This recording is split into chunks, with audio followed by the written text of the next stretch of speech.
Cubby blue blood flowing through our veins. Sitting in the bleachers in the rain. We've shed a million tears and drank as many old-style beers out at the game. Let's go, Cubbies on Ranto. Michael Cotton. Son Ranto. Michael Cotton. Son Ranto and the lovable Lucy. Mucho Scali. Son Ranto. Michael. Son Ranto. Cotton. Son Ranto and the lovable Lucy. Michael Cotton. Son Ranto. Mucho Scali.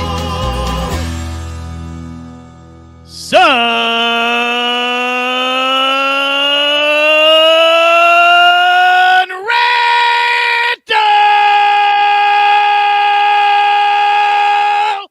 Oh, it's music to my ears, my friends. Music to my ears. Oh, that was beautiful. How y'all doing tonight? It is baseball, Cubs baseball eve. Yeah. Well, it's also it's Iowa women's basketball night, and they are beating the crap out of Purdue right now. So I think that's Fuck Boomer Purdue. Bill's. I think that's Purdue. Boomer Bill's school. So just wanted to rub that in a little bit. To That the Sug? You busting balls with the Sug man? yeah, our Oh, come on. Fuck Our- Iowa then. Fuck our Iowa. women's team just teared them up. Hey, congratulations to the women from the United States of America who fucking kicked some ass in hockey today and won the gold medal. They didn't really kick ass; they survived, but they had an incredible end to that game. It was unbelievable. So, win in overtime, sudden death, 3-on-3, beautiful. Yeah. Well, it's funny with the Olympics. It doesn't it feel like curling is just constantly on. It's like how do they figure out who wins? Because to me, they just keep going. It's like it's kind of like the old the new extra innings rules. That guy always scores, and it just keeps on going. Yeah, I mean, I like curling. I got a big kick out of it a few years ago when it first started, like gaining speed, whatever. But it's kind of over the top now because you're right; it is constantly on. I'm like, can I see something different? Can I just see anything different but curling? And you know what? Like as Donald Trump would say, "Fuck Canada, they fucking cheat, huh?" Well, not only fuck Canada, but fuck curling. Just because it like baseball, it makes old fat guys feel like they could be Olympic athletes, and it gives them false hope. You're like, oh, I could do that. All you got to do is, hey, I know how to sweep a floor. I got to sweep the ice. But there are a couple old fat guys that are Olympians curling, so maybe they're right in this case. You know what I mean? Yeah, though I will say there's a little bit of that, like it's lost a little bit for me because I think in previous Olympics, like when we were first learning about this, there were kind of some heavier dudes or whatever. Now I see some of these guys and they're ripped. Like you see, and I can see there's athletes out there that like they want to compete in something. They're like, well, I'm getting older, but I'm still in good shape and I have great hand-eye coordination. I can still hit a home run, but I'm never going pro. I can still throw a football 60 yards, but I'm never going to do that. But maybe I could really focus on this for a couple of years and go to the Olympics, and maybe that's what's happening. I don't know. I like it. I will say, just to bring this around to baseball, I think part of what I really love about baseball is that it's for everyone. It's every man's sport. You can, as a kid, you just need any fucking ball and any stick and you can play. You know what I mean?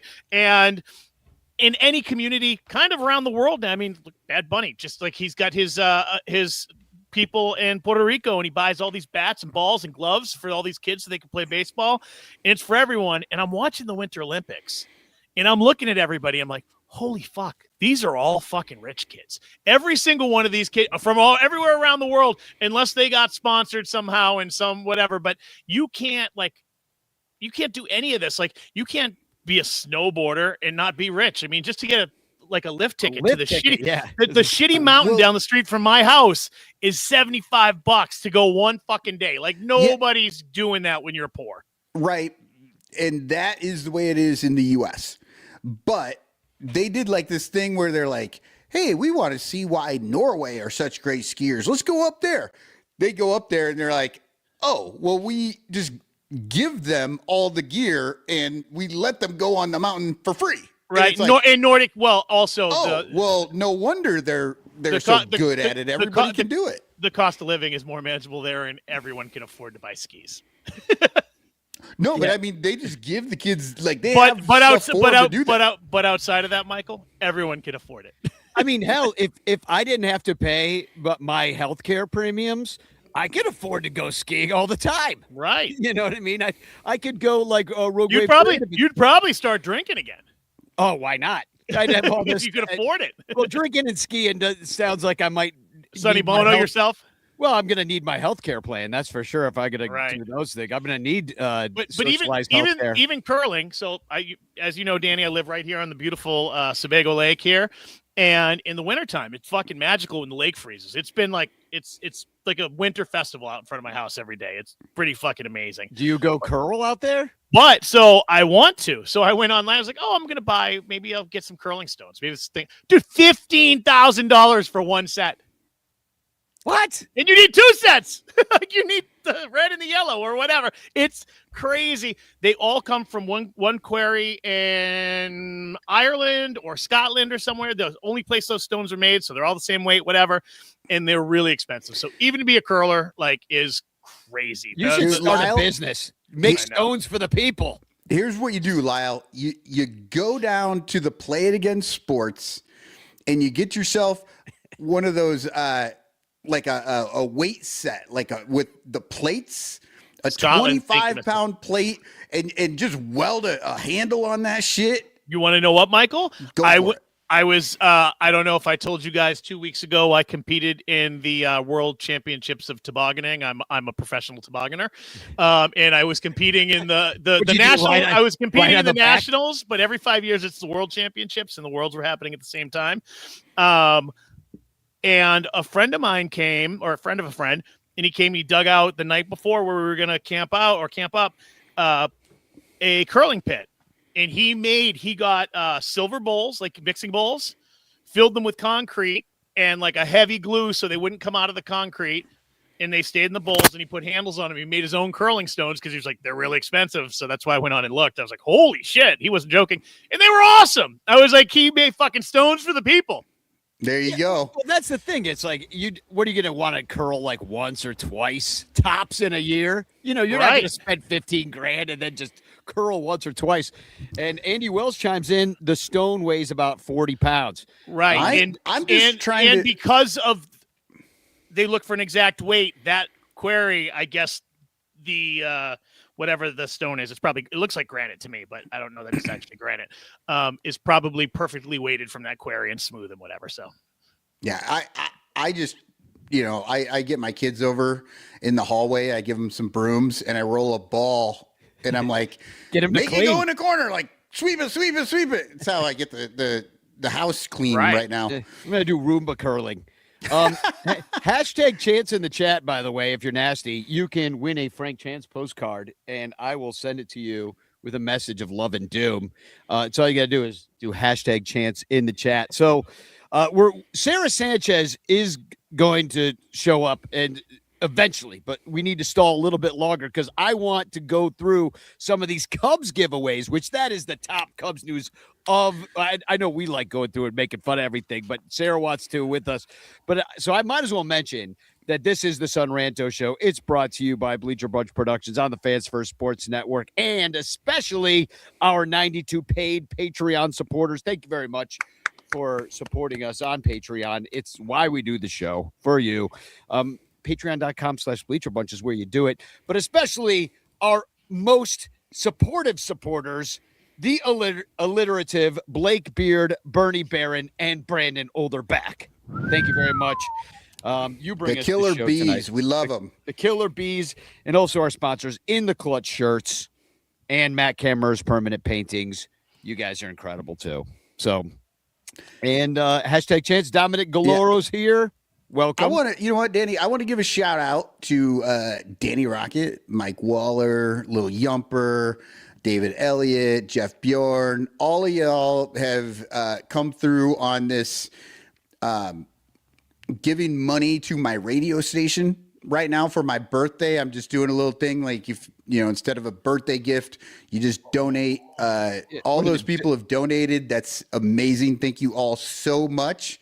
And just today, we found out that we may actually be getting online, like so that we can broadcast online. We're still working through. Welcome to the 90s. The FCC stuff, so that you can be outside of the 5 mile radius that we have over the air. Good. What is it? W what?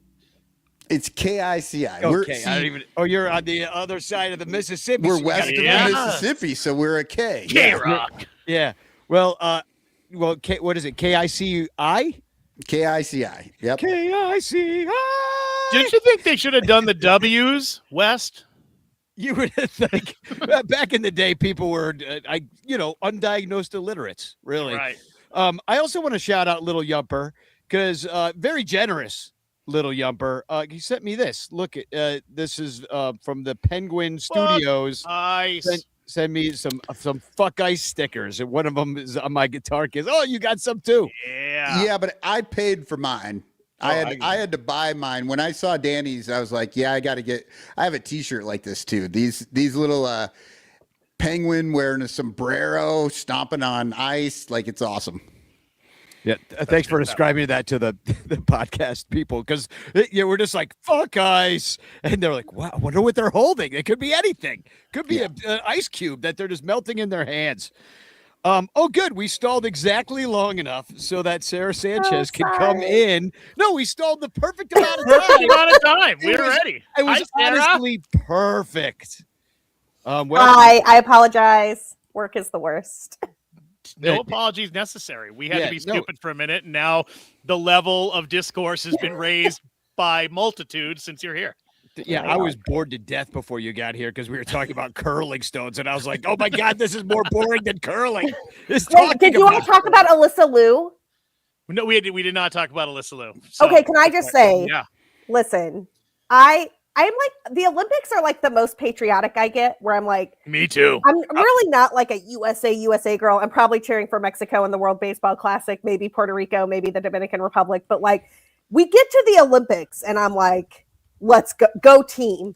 But Alyssa Liu is like maybe the best of America. Her hair is like multiple colors. She's from Oakland. She is trying to redeem herself at the Olympics and just having fun. And that got her a gold medal today. And it was the coolest shit I've ever seen. Maybe. Oh, she's a skater. I was so confused. I'm like, I thought you were saying a curler, and I'm like, I don't know who that is. No, sorry. Figure skate. I jumped right to figure skating. Yeah. There's no way a curler is the best of the best. And if it is, then we're all in trouble as a country, which we are. But like, see, whatever you watch of the Olympics, like go watch whatever you love. Watch Alyssa Liu and watch that free skate because she's pure joy. She does not give a fuck. Nope. And she won. She wasn't supposed to win, and she did anyway. And I was just watching her enjoy it, and I was like, yeah, that's how you should behave at the Olympics. You should enjoy that shit. And she was great. My jingoism goes up by 1,000 every time the Olympics are on, and seeing that today and seeing the women win the gold was so great. So I just read a thing on Blue Sky before I logged in that was like, the women are winning all of the medals. They are. Like all of the U.S. medals are from the women. Yep. Dude, you got to step up.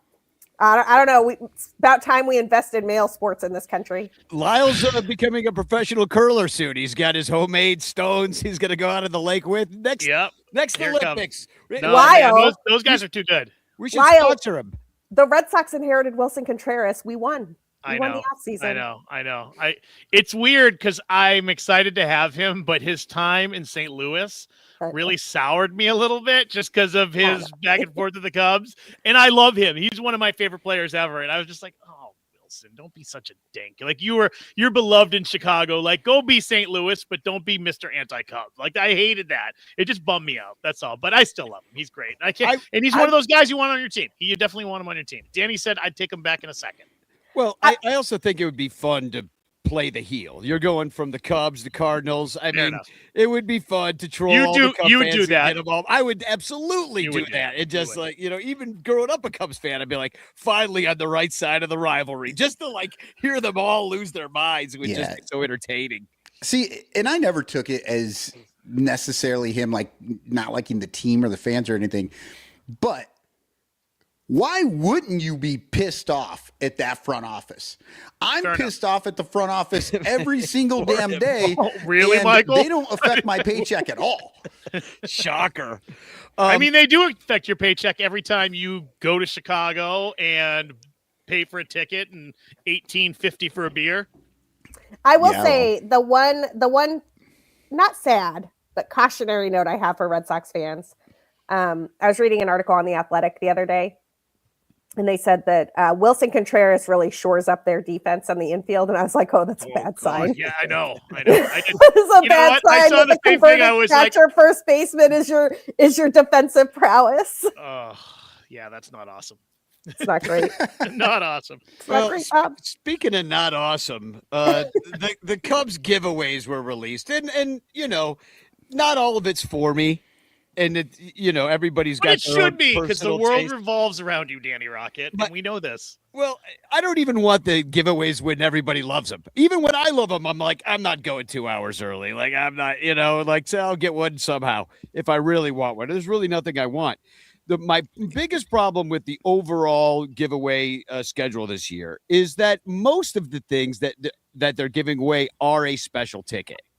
So if you want some of the special jerseys, you don't have to stand in line, but you have to pay more for your ticket. So you're basically buying the thing that. So it's not a giveaway. You have an opportunity to buy something.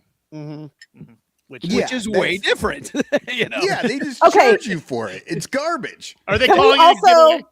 Can we also talk about the fact that they now have 2 special VIP giveaways? Oh, yeah. We'll talk about it. The VIP giveaways happen to be the Venn diagram of where I live, which is Mexico Cubs Day and Women's Night.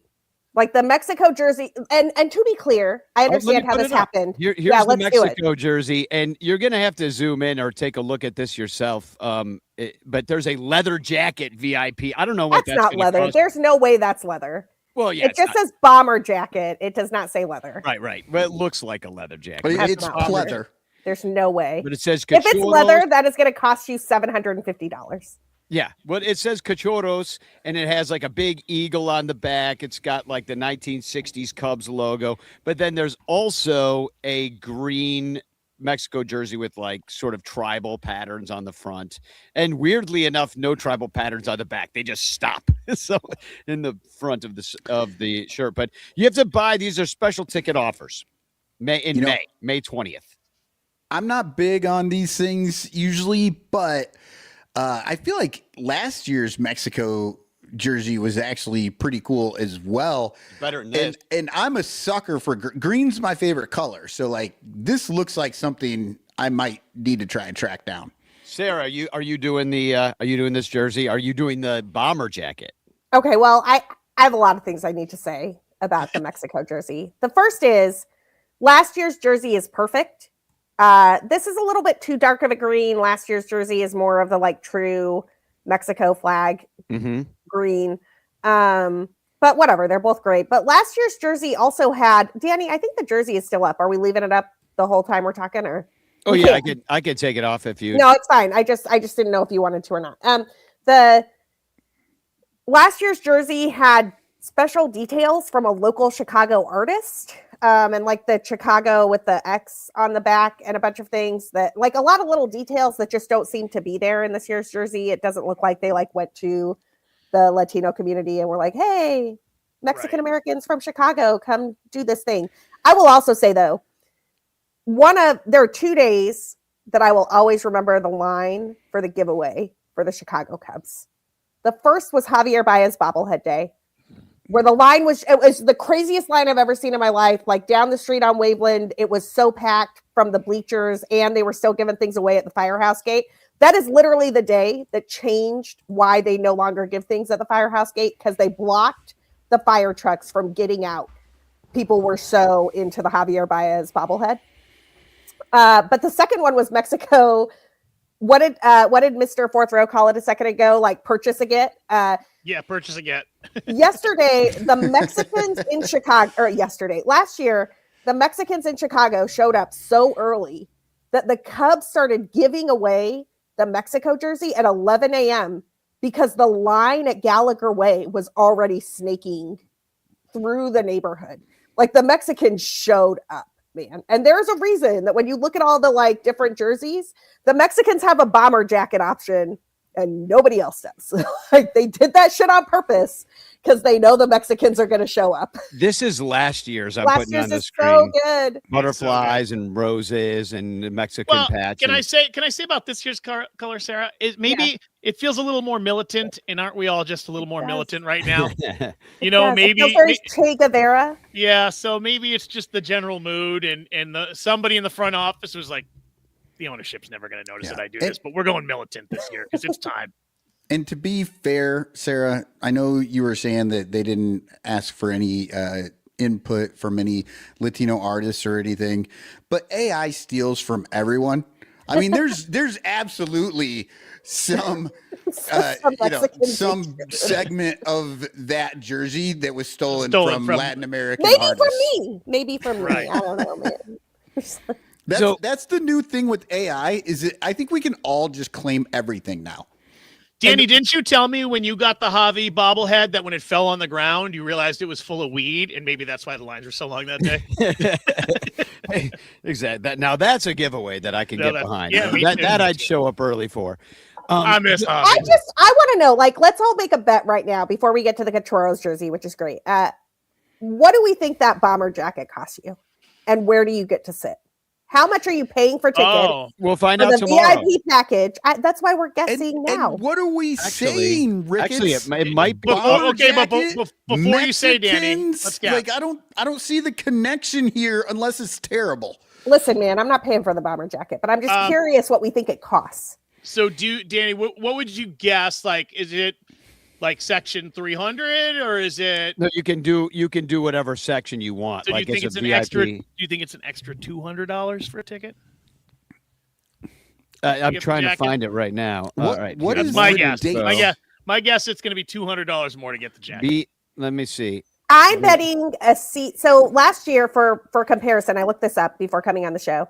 My Mexico jersey was like, I think a $75 to $90 ticket, and I was in the lower 200s on the infield. That's what got me the Mexico jersey. And what would that ticket usually cost? So that wasn't so bad. Well, it's a little bit pricey, but it was also like a midweek, you know. I don't remember who they were. I actually have the information here. It's $161 with the cheapest ticket. That's outfield box with the jacket. Okay. Without the jacket, it is as little as $40 and as high as $105.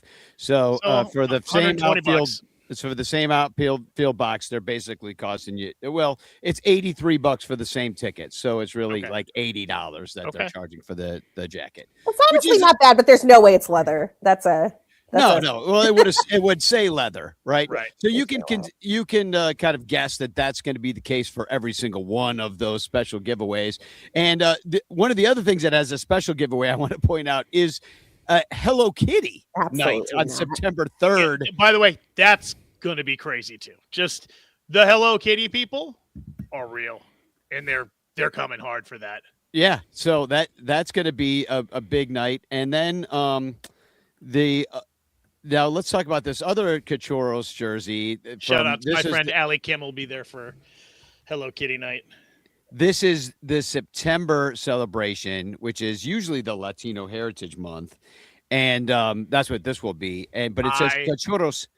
Love that jersey. You love it? I think it looks like Christmas. No. You know what though? I love Christmas too. Well, I love Christmas, but why do you think this looks like Christmas, Danny? Because it kind of looks like Christmas. I'm with Danny on that. Yeah, because it looks like you think it looks like snowflakes. Well, it looks like snowflakes, and they also the Cubs have other styles that use these same colors at Christmas time for their sweaters and shirts and things like that. So it just reminds me of Christmas.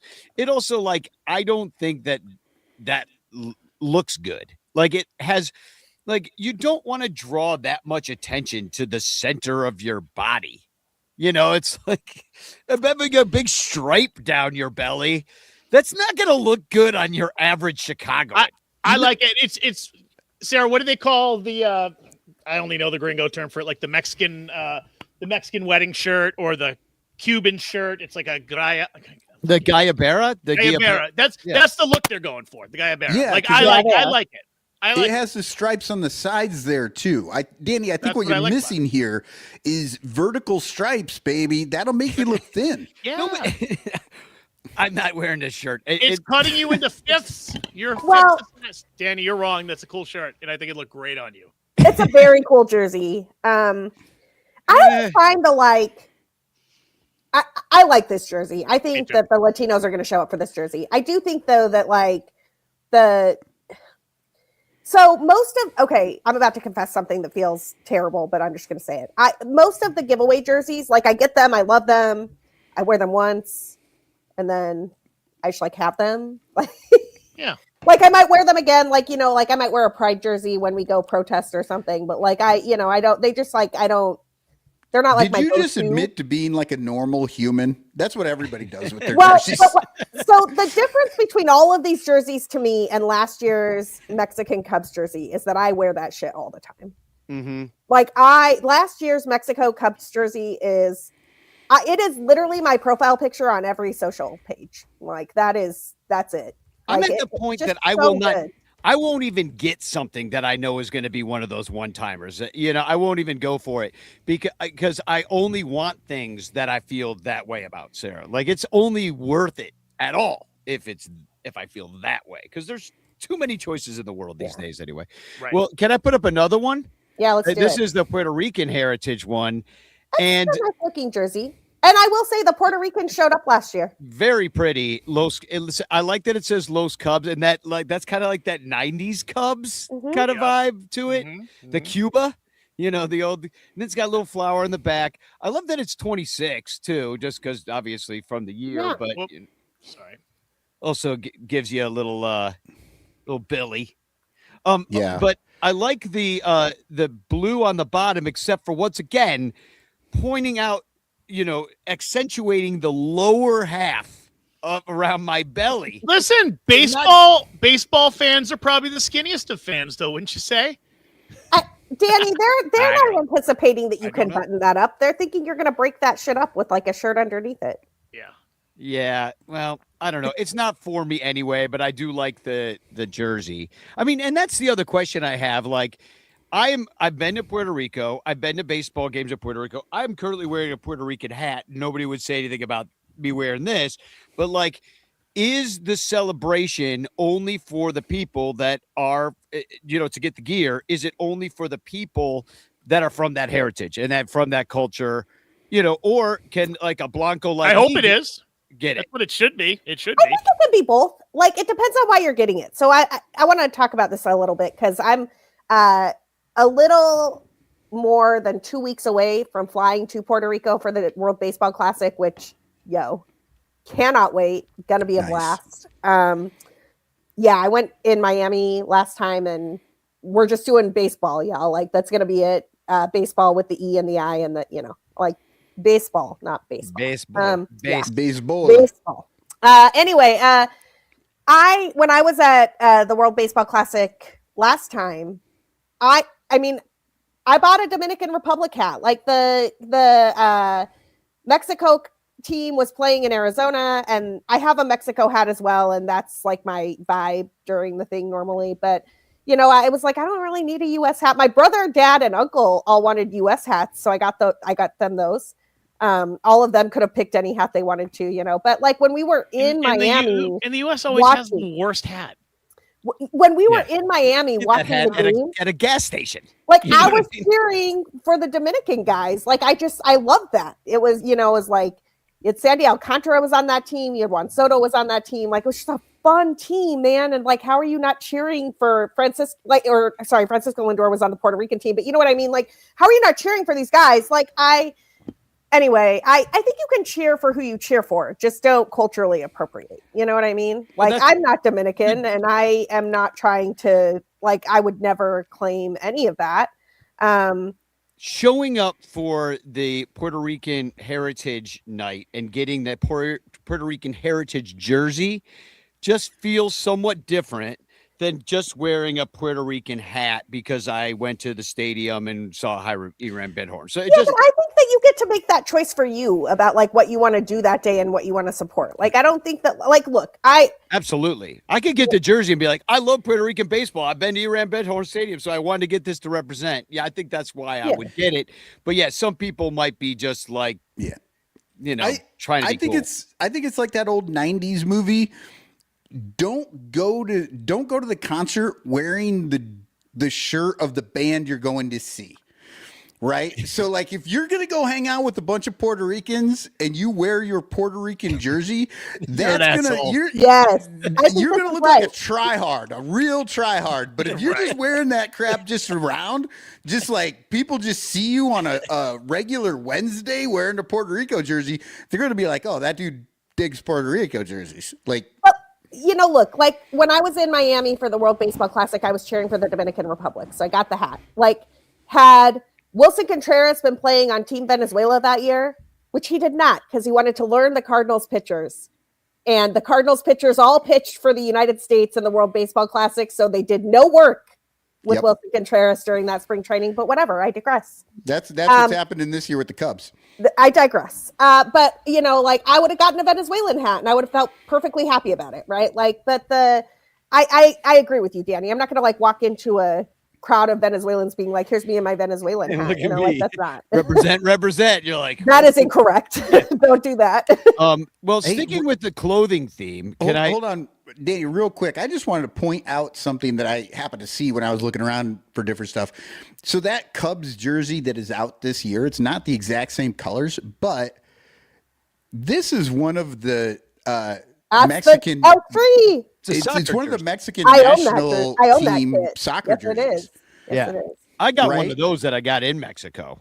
Yeah, but this is kind of what that Cubs jersey looks like. It's got the Aztec sort of symbology, round circle stuff on it, and then the red on the sleeves. So, it's a different color. I think, Sarah, you said it. It was a little too dark green, but this is sort of what they're going for. Yeah, no, it is. Exactly. It's not as good. Exactly it. Last year was better, is all. It's just a better style. I mean, and it's all aesthetics. It's like, do you like it? Do you think it's cool? Like, and those are snap judgments, I think, Like Madden said, if you think you look hot, wear it. Well, let's get into some stuff that I think I'm going to have to get this one because this is an actual giveaway, sticking with the clothing theme for a real quick. The Crane Kenny puffer vest, March 28th versus Crane Kenny giveaway. Danny, that's too good. By the way, it is a Crane Kenny vest, man. Right. It's not truly a Crane Kenny puffer vest. That's not what they're calling it, but that's what it fucking is. Right.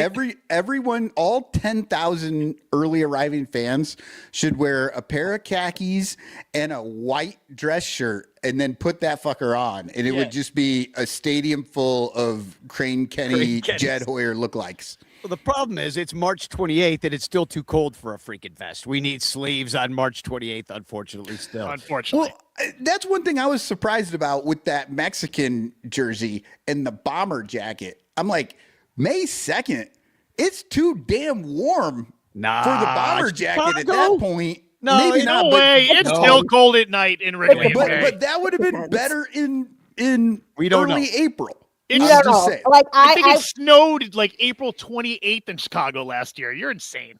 A few years ago, I was dating a guy who was from California, and he came out for the Yankees series. We went to a Cubs-Yankees game. We were like up in the 400s where the wind comes in off the lake. Because, and like he did not have a real coat. Like he had like a Bay Area tech bro coat, not like a real coat. He had a puffer jacket. And like about like the sixth inning, I looked. Did he buy a blanket? He had like a puffer. He had like a puffer vest. I had a blanket that he was grateful I brought. But like long about the sixth inning, I looked at him and he was so cold. I was like, you want to go like sit in Gallagher Way where it's 15 degrees warmer? We can watch the game on the big screen. He was like, yes, thank you. Please, I'm dying. I'm in Siberia. So more clothing. Now we got to get, well, I'll put this one up first. This one's just weird. Greek Heritage Night, also a special ticket offer. But they have those like, right? It's weird. He's got I don't know, man. If the Greeks like it, rocket.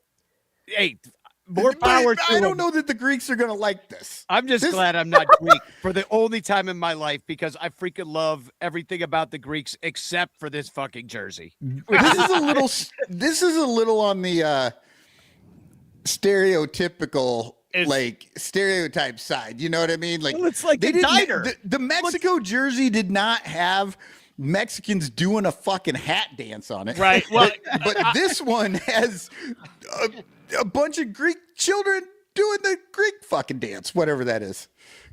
I did live a lot in Wrigley in 2008 when Fukudome was there, and this gives me some of those vibes of some of the shit I saw in the stadium back then.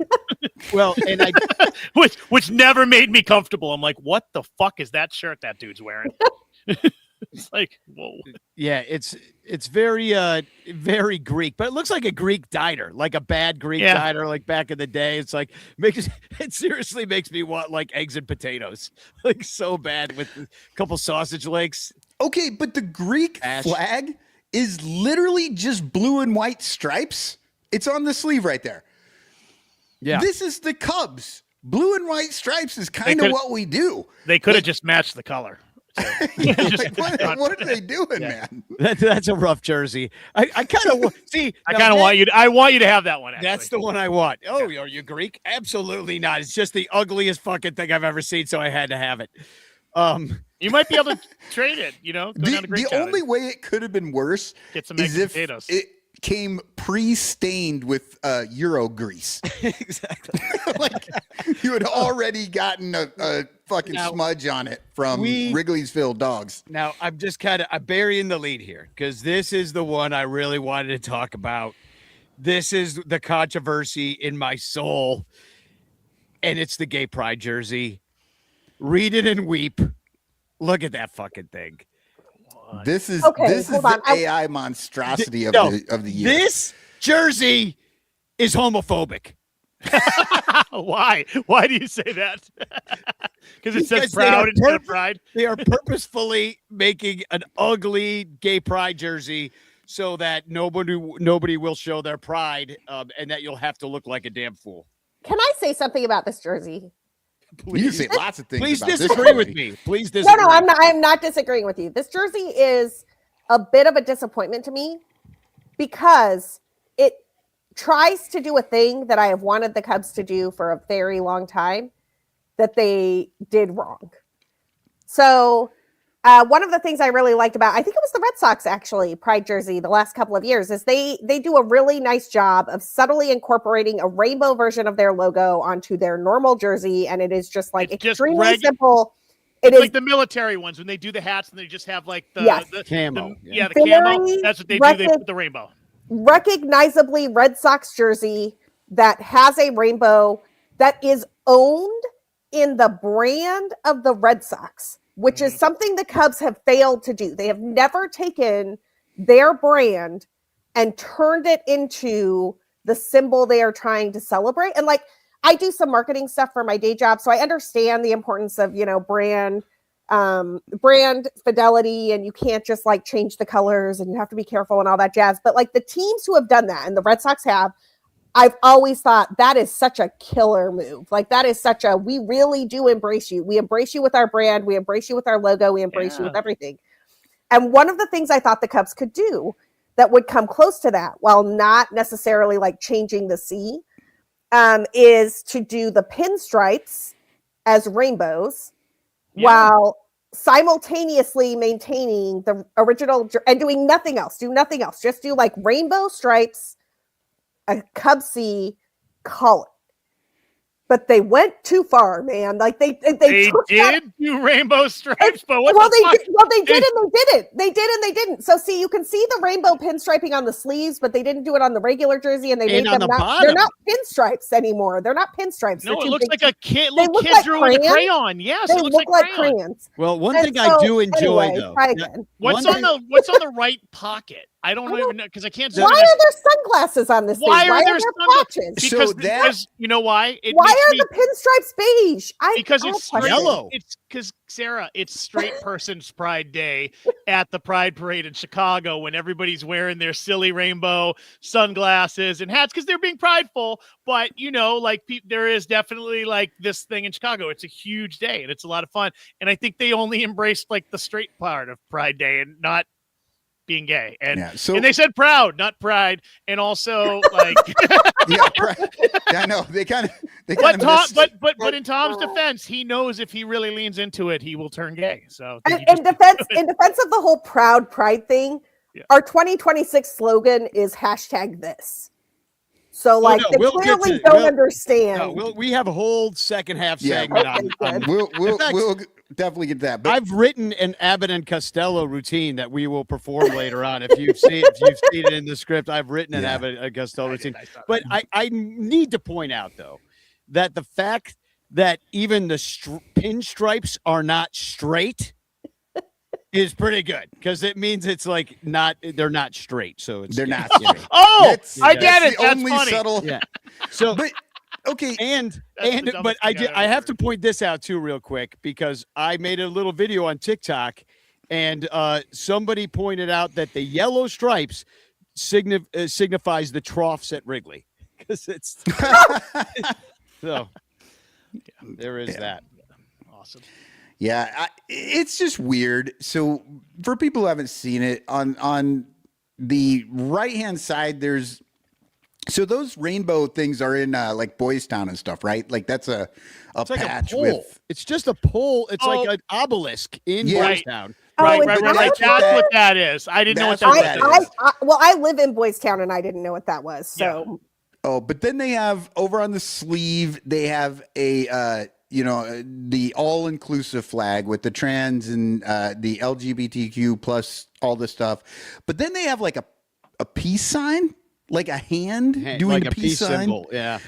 And then down on under the Cubs logo, which is on the left side, John Lennon's glasses. John Lennon's glasses with a the baseball on one Oh, side baseball. and rainbow on the other, which doesn't make sense.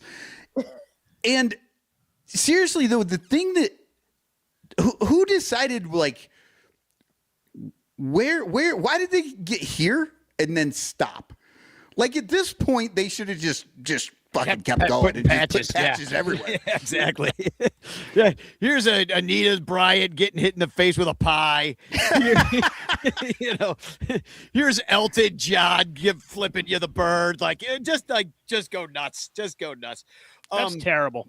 But it's really bad. I sent it to my sister and her wife, which they're gay together. I don't know if you know how that works when they're together. So they're not gay apart.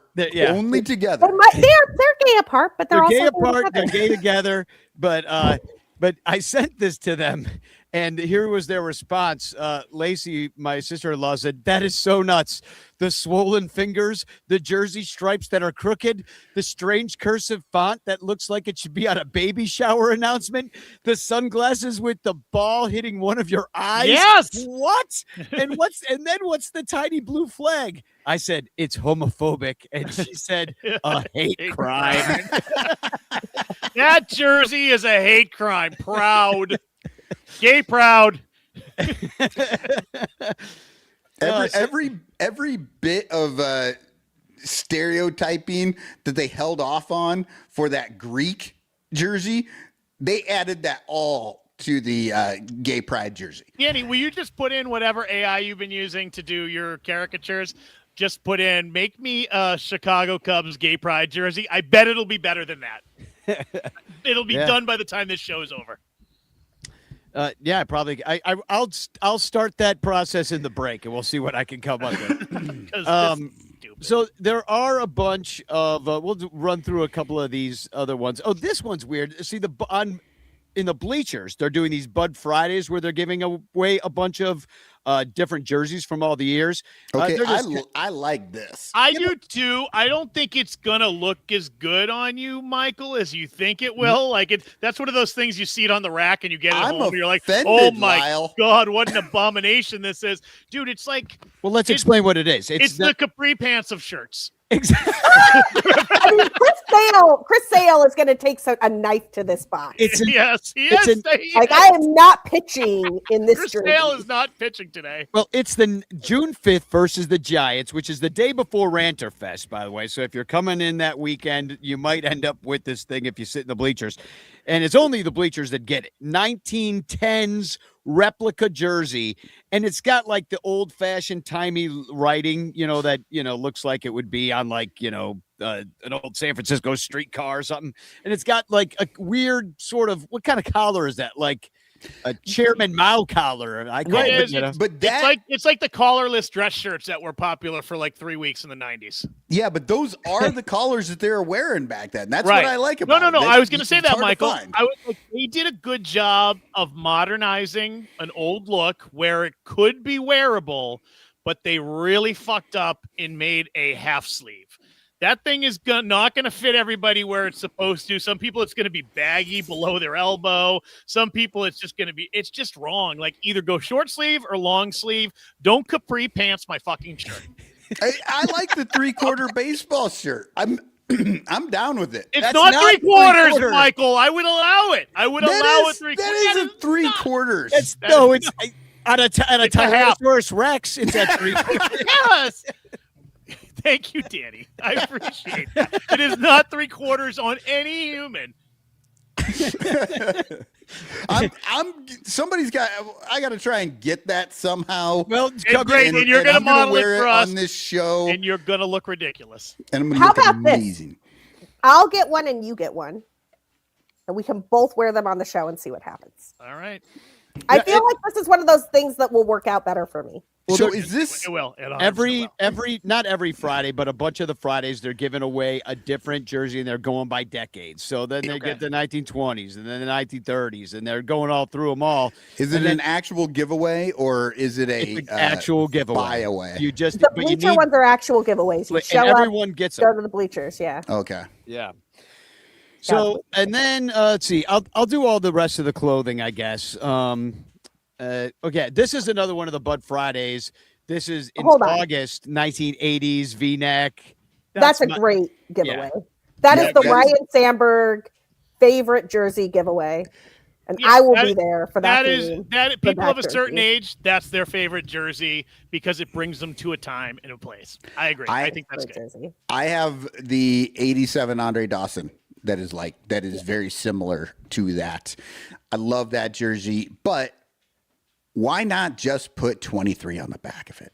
I mean, come on. Well, they're doing a different Sandberg. Then they couldn't charge you $250 for that jersey. Yeah, that'll be a VIP. For the 50 cents of 23, then put 26 on it. Who cares? But put a number on it. That's what I'm saying. Last July into August, that jersey, you could not buy a replica of that jersey after Ryan Sandberg passed away because it was sold out everywhere, back ordered across the country in the neighborhood. Well, get these and sell them. They're gonna be made out of like the worst. Oh yeah, they're gonna material You're ever. Cancer. It's gonna be a t-shirt, man. And chubby guys like me and Danny, they don't smell good. You're probably right, Sarah. They're probably going to be jerseys. They're going to be like. I don't think they are. They're going to be like some kind of weird polyester. You're just like going to awful, put it on. awful. Your pits will sweat. And you'll smell like plastic. It'll be awful. Yes. That's why men of that era wore so much Old Spice and all those other cheap aftershaves because the smell of the clothing that would happen was awful. It's why teenage boys started wearing the mesh crop top version because they stunk so bad if they wore the full shirt. Yeah. Those are back, by the way, apparently, because I saw a bunch of high school boys last night and they were all wearing half shirts. I was like, what the hell? There's also in this picture a Wrigley marquee nightlight. My biggest problem with this one is it has two different advertisements in it. It's like, I mean, can we do something without it? I know that they're sponsoring it or whatever, but I would love to have a Wrigley Field scoreboard nightlight. That would be such a cool thing to have. How about you just tell me on the bag it comes in that Southwest and Toyota sponsored it, and forevermore, when I don't stub my toe walking into the bathroom, I'll be like, thank you, Southwest Airlines, and I don't have to see their fucking logo on my bathroom wall. Amen. Well, so if you take down the graphic here, Danny, and you see right behind me right here, this is similar. There's no light to it. I've always wanted to put a light behind it, but I'm lazy. But this is the old Budweiser, but it was an actual Budweiser ad out of a bar that says the 1984 National League East champs, right? So like, I love that light, but you're right. The whole Southwest and Toyota thing on I'm it. just like, what am I? Yeah, it's just two right in a row. It's like Wrigley Field, Southwest, Toyota. It's like, whatever. I'm not getting. I don't care. So there's if I got it from the actual Toyota dealership, then I'm like, okay, I'll take it. or for test driving a new Tundra. Yeah, exactly. So then there's a bunch of bobbleheads, which I feel like they're hit and miss because some of the Cubs bobbleheads have been real phone-ins. Here's two of them that they're trying to get you to the games in April, so they've got two bobblehead giveaways in April. Ben Zobrist pointing at the sky. That looks like a cheap piece of shit and very small. And then the Ron Santo clicking his heels bobblehead, which that's pretty cool, except for that it doesn't look like Ron Santo at all. And because he has legs. Right, exactly. And he's alive. Now, the only thing, Too much. Only thing I like about that Ron Santo bobblehead, though, it's not just a bobblehead. That's a bobble body. Yeah, his whole body will bobble. Yeah, his whole body will bobble. Got a spring up his butt. His poor ass. Yeah. I appreciate the homage to the heel click because that's a great move from Ron Santo and that's a classic photo, but I just don't know that this is the way to It doesn't look like him. And Ben Zobrist is not going to be pleased at how hippie he looks in this bobblehead. None of them look right. And I don't understand that because in 2018 they had a Wilson Contreras bobblehead that looked like Wilson Contreras. Yes. So how have you gone backwards in your bobblehead technology that you can no longer get a bobblehead that looks like they're spending less and less money on them because it's AI. So instead of making a Ben Zobrist, they just conglomerated every second baseman that's ever played into a Ben Zobrist type. But Lyle, you said hippie. I really feel like he's going to be mad because this looks Amish, and we know that Ben Zobrist is not Amish. He's full on Christian. He's going to be pissed that they made him look Amish. Yeah, that's fair. I want a Juliana Zobrist bobble pastor. That's what I want. Is it just a weird angle that they've got the Zobrist bobble at? Because it looks like his legs are really short. Yeah, his legs are short. It's all out of proportion. The proportions are terrible. He's going to be pissed about it. That guy works from Munchkin Land. Yeah, he works out too hard to have this be the result of his bobblehead. We represent. And then you got the Rhino bobblehead, that's pretty good. Yeah, no, it's not. It looks like Rick Monday. What's he holding? Why it does look like Rick Monday. You're right. I think he's holding his MVP award, and I like the Gold Glove situation, and I like the MVP. I thought he was but like again, the legs are too short. I don't really recognize him, and that is my hero. So y'all better do better. Why is his Gold Gloves on the ground and he's stepping on them too? Like you'd think Rhino would never do that. And why doesn't he have like the flip sunglasses? You know, like this is cost too much. Southwest Airlines. The quads are weirdly out of proportion to the rest of the body. Yeah, why doesn't he have, like the extra deity arms like Cubstradamus so that he can just wear all those gold gloves? Yeah. They should have had, I would have stood in line for a Vishnu Ryan Sandberg, no doubt. And by the way, like a defensive wizard, like you could get away with it. It wouldn't maybe, you know what I mean? Like you could add all the arms because, You know what? People like me say shit like that sometimes in meetings. and everybody looks at you like you have 9 heads. And then if they would actually do it, it would be the most popular thing they would have ever made. Everybody would have been like, that's so fucked up and weird. And then they'd all want it. Yeah. Because it would be the only one of its kind. Speaking of popular things that everybody's going to be doing, they announced that they're doing life size, which I don't know how they're pulling this off. What is life size bobblehead giveaways around Chicago? Like you have to go find them? Crawley already rented a U-Haul. He's going all around trying to find these things. I almost thought maybe they just called Crawley and asked him to go stand on a corner going like this. Standing on a corner. I mean, he's doing that by the 4th inning. It was just, I actually have a little graphic about what they did. It's like they have a Ben Zobrist bobblehead at Chicago Union Station at between 7:30 and 8 a.m. And you could get free tickets and donuts and they're to April games that nobody goes to, sitting in the corner. And then there was a Sammy Sosa bobblehead at Tribune Tower, a carry like an hour later. Then they're upset that they went ahead with that one. Now that he's on the list. Now that he's on the list. They're like, why did we make a Sammy Sosa? We invite him back, and all of a sudden he's on Epstein's list. Well, he's in the files. Kerry Wood bobblehead, and then a giant bobblehead box in 2016 World Series Championship trophy at DePaul, which that was as close. It was all downtown or like way, way downtown. It's like none of the neighborhood people are going to go down there. And I didn't really see any social media about it too much. No, I didn't either. I was looking for it. They like announced it as this like pop-up event, and everybody was like, well, at 7:30 in the morning, I'm going to go to the train station to try to find a bobblehead to get tickets to an April game. Like, no one's doing that. No one. Yeah. So that was a fail. But this next one is also a fail. This other bobblehead that they're giving away, which is the Johnny Knoxville Harry Carey bobblehead. It is Johnny Knoxville. That is absolutely Johnny Knoxville. Like, what the fuck? How do you fuck that? The glasses are even wrong.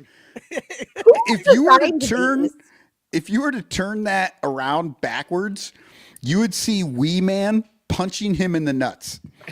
He's underneath. Yeah. Yeah, I don't know. Terrible. I kind of like for this one, for that one too. His head's big and his body's thin, which is kind of the opposite of what Harry was. But even the shape of the glasses, like the most iconic thing you can think, are just wrong. Everything's They're wrong too about short, it. the shape's wrong. Like okay, AI did all of these, right? Like Yeah. we agree that AI did all the bobbleheads. I don't know. Why is everybody angry too? If you look at that Sandberg, People can he's also. and Yeah. if you look at Harry Carey, he's screaming. That may as well be Stephen A. Carey right there screaming at people. Who's that? Stephen A. Smith, I got the horrendous Our next president? ESPN guy. Absolutely not. Our Not if I next had anything to do president, with Stephen it. A. Smith.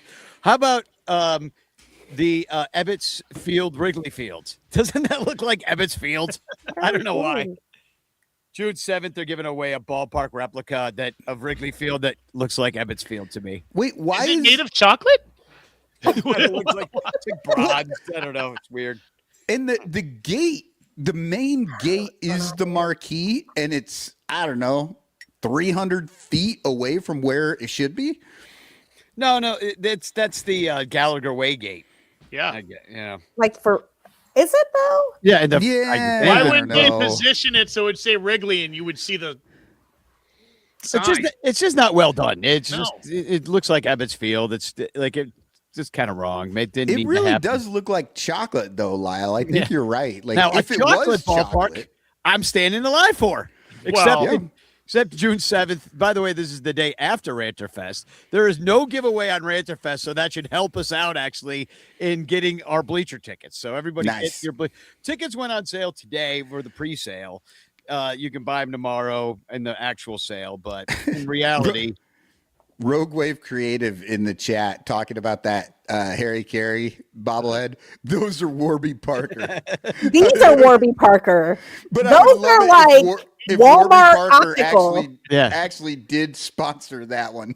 Those are government issued Salvation Army. All right, so there's I had two pairs of those government issue ones. It's the 150th celebration of the Cubs, 1876, 2026. Here we are, 150. And so, and the 10-year anniversary of 2016, which they are surprisingly not doing all that much as far as giveaways about or celebrations. There's like one day they're going to do something. But here's the 150th celebration is on August 29th versus the Reds. So that's going to be like a big Cubs birthday party, I guess. So I don't know. What is that thing? Is it like a challenge coin? No, that's not. They're not giving away anything. That, as far as I know, that's just the logo for it. Yeah, you probably give something, but I don't know.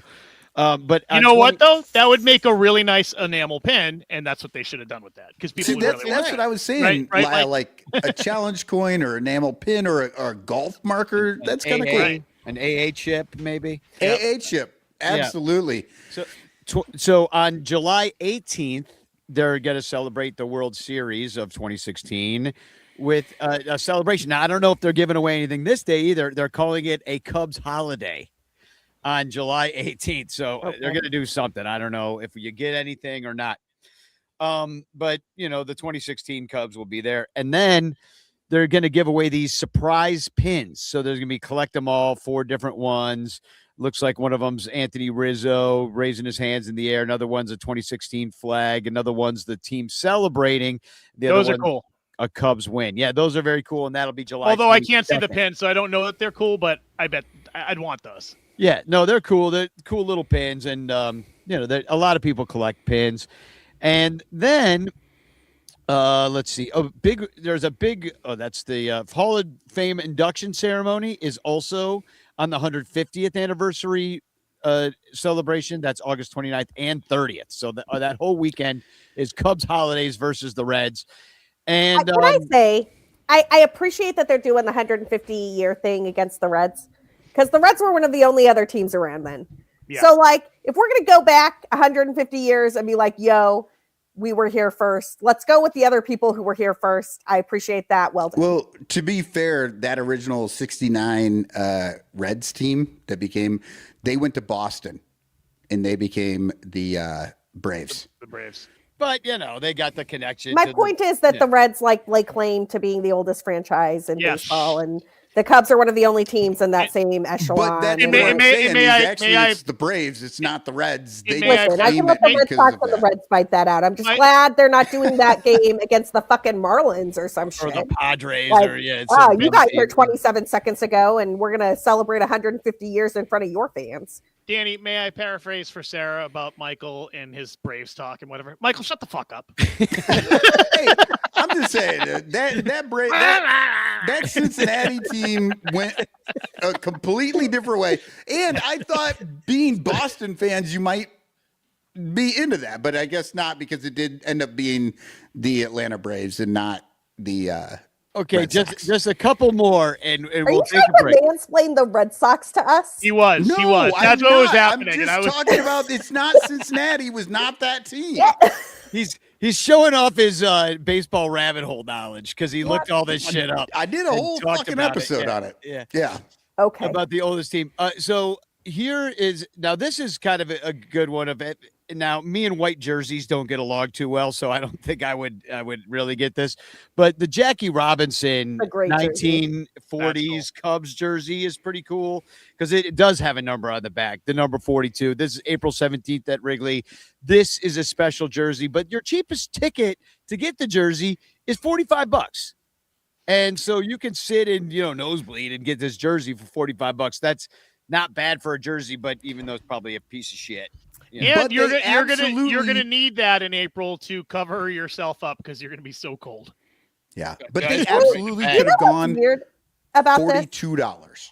Why not go $42? Agreed. It's $2.55 difference. Go $42. There's taxes. No, I'm just kidding. You know what's weird about this jersey? They have this whole description. It's like the longest description that they have on anything. And no one from the Cubs thought to put that the only major league ballpark where Jackie Robinson ever played a game was Wrigley Field. That still exists. That is still an active major league ballpark. Because he never played a game at Fenway. and Dodger Stadium wasn't built until much later. The only active ballpark that Jackie Robinson played at is Wrigley, and that is somehow missing from this paragraph of text. And I don't understand how anybody missed that. Well, you could have put it right in that fourth line there, like on April 17th when the Cubs returned to the friendly confines. You say Wrigley Field, the only major league ballpark that still remains where Jackie played. Just put it right there. It's right there. Right there. Well, they don't know. The interns that write this shit, or the chat GPTs that write and design this shit, they left that out. They could always, I still think that they should be flying the 52 out there. Like they could do a Buck O'Neil 52 jersey at some point where, you could get that one as being the first black coach in the major leagues for the Cubs. So then we have that's a cool jersey, though. I'm going to want that jersey. We got the mental health awareness cap. Okay, that sucks. That sucks so bad. That's like, fuck you.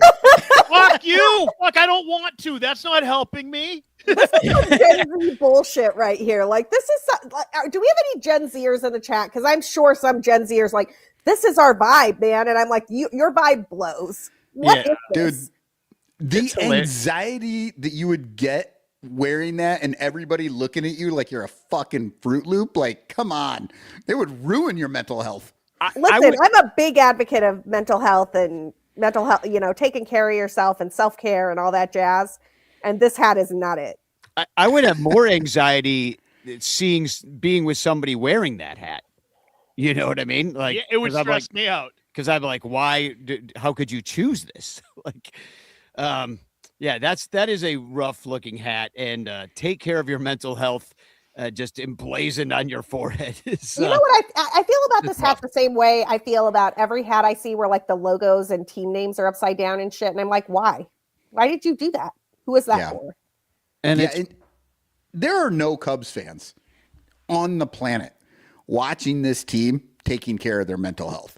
By the way, watching this team is antithetical to that message on that hat. And certainly not watching this show at this juncture. Do you know what I want for a mental health awareness day giveaway? I want a Cubs yoga mat. There you go. Yeah. Exactly. How about a stress ball? Yeah. A fidget spinner. Yeah. Or how about they donate? I can use, man. How about they donate millions and millions of dollars to some organization that's really helping people with their mental health? Did you ever see the movie Pump Up the Volume, Danny, with Kristen Slater? Yeah, years and years ago. Yeah, there's a moment one of the kids in school takes their own life, and they open up a suicide hotline. But it's open from like noon to 5, and the kids are all at lunch joking. And they're like, "Oh my God, it's 11:55, and I want to hurt myself. Oh shit, the suicide hotline's not open yet. I'll wait." And they're like, "Oh my God, it's 6 p.m. How am I going to survive till morning?" Like, this is what this feels like. Yeah, well, and it's brought to you by Eero, EERO, which I just looked it up, and it's a Wi-Fi mesh company.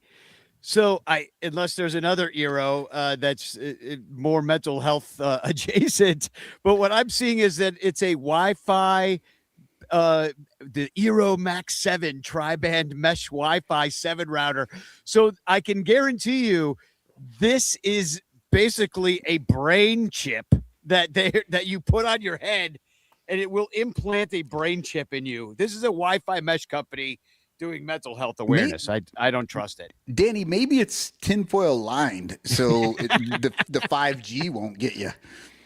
And then finally, but certainly not least, actually it might be least, and this might be something's worse than that. I'm going to say least on this list is like, we're in the drudges. Well, the worst part of this is they're not even giving anything away. Okay, you just buy a special ticket for Celiac Awareness Night on May 3rd. Oh no! It's a Sunday. What are we gonna do? Like, it's watch people not eat bread? Is it gonna be gluten free? Like if I go to the Cubs game on May 3rd. Right. Is there no buns? There's no buns on. You get a hot dog and they throw you just a weenie with no buns. Do they have gluten-free buns? Or are they just, what are we doing here? Yeah. No, there's just no buns.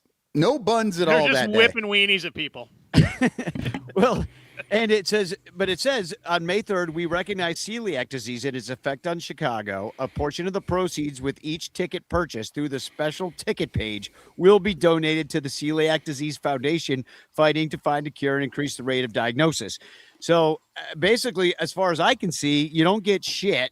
You just pay for your ticket, and the Cubs will give a portion, whatever that means, 8 cents, to the Celiac Foundation to raise a couple bucks. Well, a portion is doing a lot of work here. Sorry. It reminds me of that thing, like you go to like Lowe's or Target or whatever, and they're like, do you want to round up? Well, what a lot of people have come to find out is like these companies, whatever, Home Depot, whoever it is, they'll make a donation to an organization of like $1 million, and then they get their customers so they take the tax write-off, they donate the $1 million, and then they get their customers to give them all the money back too. So they also get the donation, they get the money back to replenish it, and usually ends up being more than what they donated, and they just keep the rest. So late capitalism blows. It really does. Can I get a refund on this shit? Like, me I too. did not sign up for this. Me neither. It pisses me off. I'm like, fuck you. Tell your boss to make a donation. The poor cash register girl's crying. I'm like, you know what else? Fuck them for doing this. You know what, Lyle? We need a late capitalism and baseball show. Yes. I thought that's what this was. It's turning pretty into sure this is what we're doing. Pretty sure that's what we're doing. And we'll come back in the end of democracy. Well, speaking of the end of we're not sticking to sports. Yeah, oh no. Well, no, hey, we never have, never will. Until the Cubs ownership sticks to sports, there's no sense in us doing it. Yeah. In fact, they just opened the door for us. Oh, and by the way, Matt Shaw does not stick to sports, so I will not either. You know what the best part of Matt Shaw is, though? I was doing some research on this for my fantasy baseball. He's got a nice little bubble butt. He does. For my fantasy baseball gig earlier today. So he's the super utility guy, right? Which normally means you're going to like eke out 400 to 450 plate appearances. That's also his grinder name, by the way. The problem for Matt Shaw is that the reason that happens on most teams is because, like, I don't know, the second baseman is like kind of a replacement guy, and like the left fielder isn't real good or whatever. The Chicago Cubs have a guy who has 600 plus plate appearances almost every year since 2021, and Alex Bregman at third. Same with Dansby Swanson at short. Same with Nico Horner at second. Same with Ian Happ in left. Seiya's had some time where he's like missed because of an oblique or something, but does anyone actually think Matt Shaw is a better right fielder than Seiya Suzuki, even if Seiya Suzuki is hurt? No, I don't know. So, like, I'm not sure there's any plate appearances there. He might come to bat like once every week. I think they might start him at AAA and keep trying to trade his ass. It's Craig Counsell's 150 lineup cards already printed out. Yeah. I don't know where Matt fits, but you never know when you're going to need a guy. That's for sure. When hey, Boston, can we interest you in a guy who spoke at Turning Point USA? God, no, got to. They signed somebody. They're good now. But they Michael, traded for Caleb Durbin, who is way worse than Matt Shaw. Well, that's what they did, though. Wilson Contreras is their best defensive infielder. In best offseason move. just be playing balls off the monster. You'll be fine. Michael, do Wilson's you have? Gonna be great, man. I love it. But Who's that? We need to take a break because I got to pee. I want to make some more tea. In and out, baby. Let's go. Okay. What do you got? All right. Here is the Sun Ranto silhouette coming to you right here. What the hell's he doing? Is he pooping? He's farting. He is jumping. He is jumping in the air. I'm going to give you a little hint here. Just to let you know, this is from 1993. It's a rookie prospect card from Score. 93. This guy is jumping over, I believe he's jumping over the baseline as he came out of the game because he's a pitcher. I know exactly who this is. I'm not going to say anything. Yeah. All right, guess in the chat. So if those are your clues, I'm letting you know it's a pitcher. 93 rookie in this card is basically the only really memorable thing this guy ever did for the Cubs is jump really high over that line.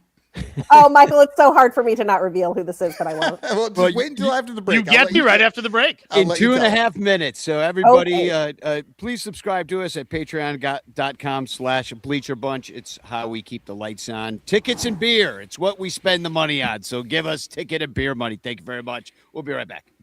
The Bleacher Bunch brings you great shows like Sun Ranto, Cubs PS Plus, Bricks Behind the Ivy, Cuppa Cubby Blue, and Baseball Rabbit Hole.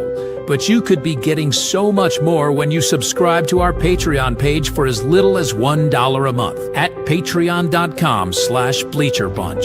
Get access to our exclusive daily show Cubs Pod, where we recap every single game. Plus, be the first to hear Cubs music, get early access to events, and receive an invitation to join our Discord Cubs community, where fans just like you show up every day to rant and rave about our beloved boys in blue. Most importantly, 10% of your Patreon pledge will go directly to help the Lost Boys Youth Baseball program. So join us. There are perks at every level, like the Renter Calendar, absolutely free, and name recognition for you or your business. We are independent Cubs podcasters, and we need your support. Otherwise, we'll quit. Seriously, we'll all quit. Some of us might even die from your lack of support. In fact, the cutest little puppy you've ever seen will die if you don't support the Bleacher Bunch at patreon.com/Bleacher Bunch. We promise to spend all the Patreon money on tickets and beer and all the dung crap we have to buy just to keep our podcast rolling. So give us your money, and we'll waste it far better than you will. Patreon.com/Bleacher Bunch.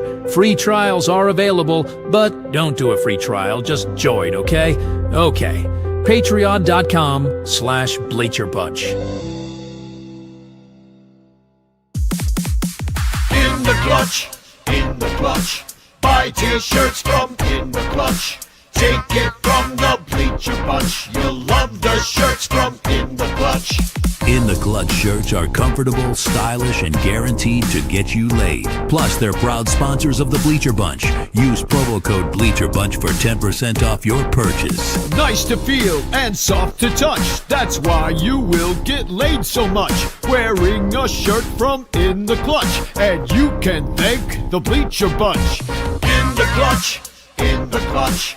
Buy t-shirts from In the Clutch. Remember the code Bleacher Bunch. Save 10% at In the Clutch. In the Clutch. In the Clutch. In the Clutch shirts actually not really guaranteed to get you laid. Oh, we got a lot of guesses in Do the I chat. get to say it? Okay, wait. I even looked at the chat. You can go ahead and say it. I will say that we had two people guessed and both were correct. Who is it, Sarah? It's Turk Wendell. It is, in fact, Turk Wendell. I really thought this might be a bit harder, but it's that jump, right? Yeah. Well, it's the only things I remember about Turk Wendell is that he was unbelievably superstitious. There was like some weird thing with licorice, and there was the jumping over the line thing, and I was like, and he like would not touch it. He did it every single time. And then he went to the Mets, and I remember I was watching a Mets game once, and they mentioned that too. And I was like, this is the only thing anybody knows about this pitcher is that he will not walk on the third baseline. He just always jumps over it. And it's not even that he's doing a little hop. I mean, you see some guys do a hop. He fucking leaps over this thing. Like, he is way up in the air so as not to get it. And Style. Going with that superstitious thing. Number 13 for the Chicago Cubs.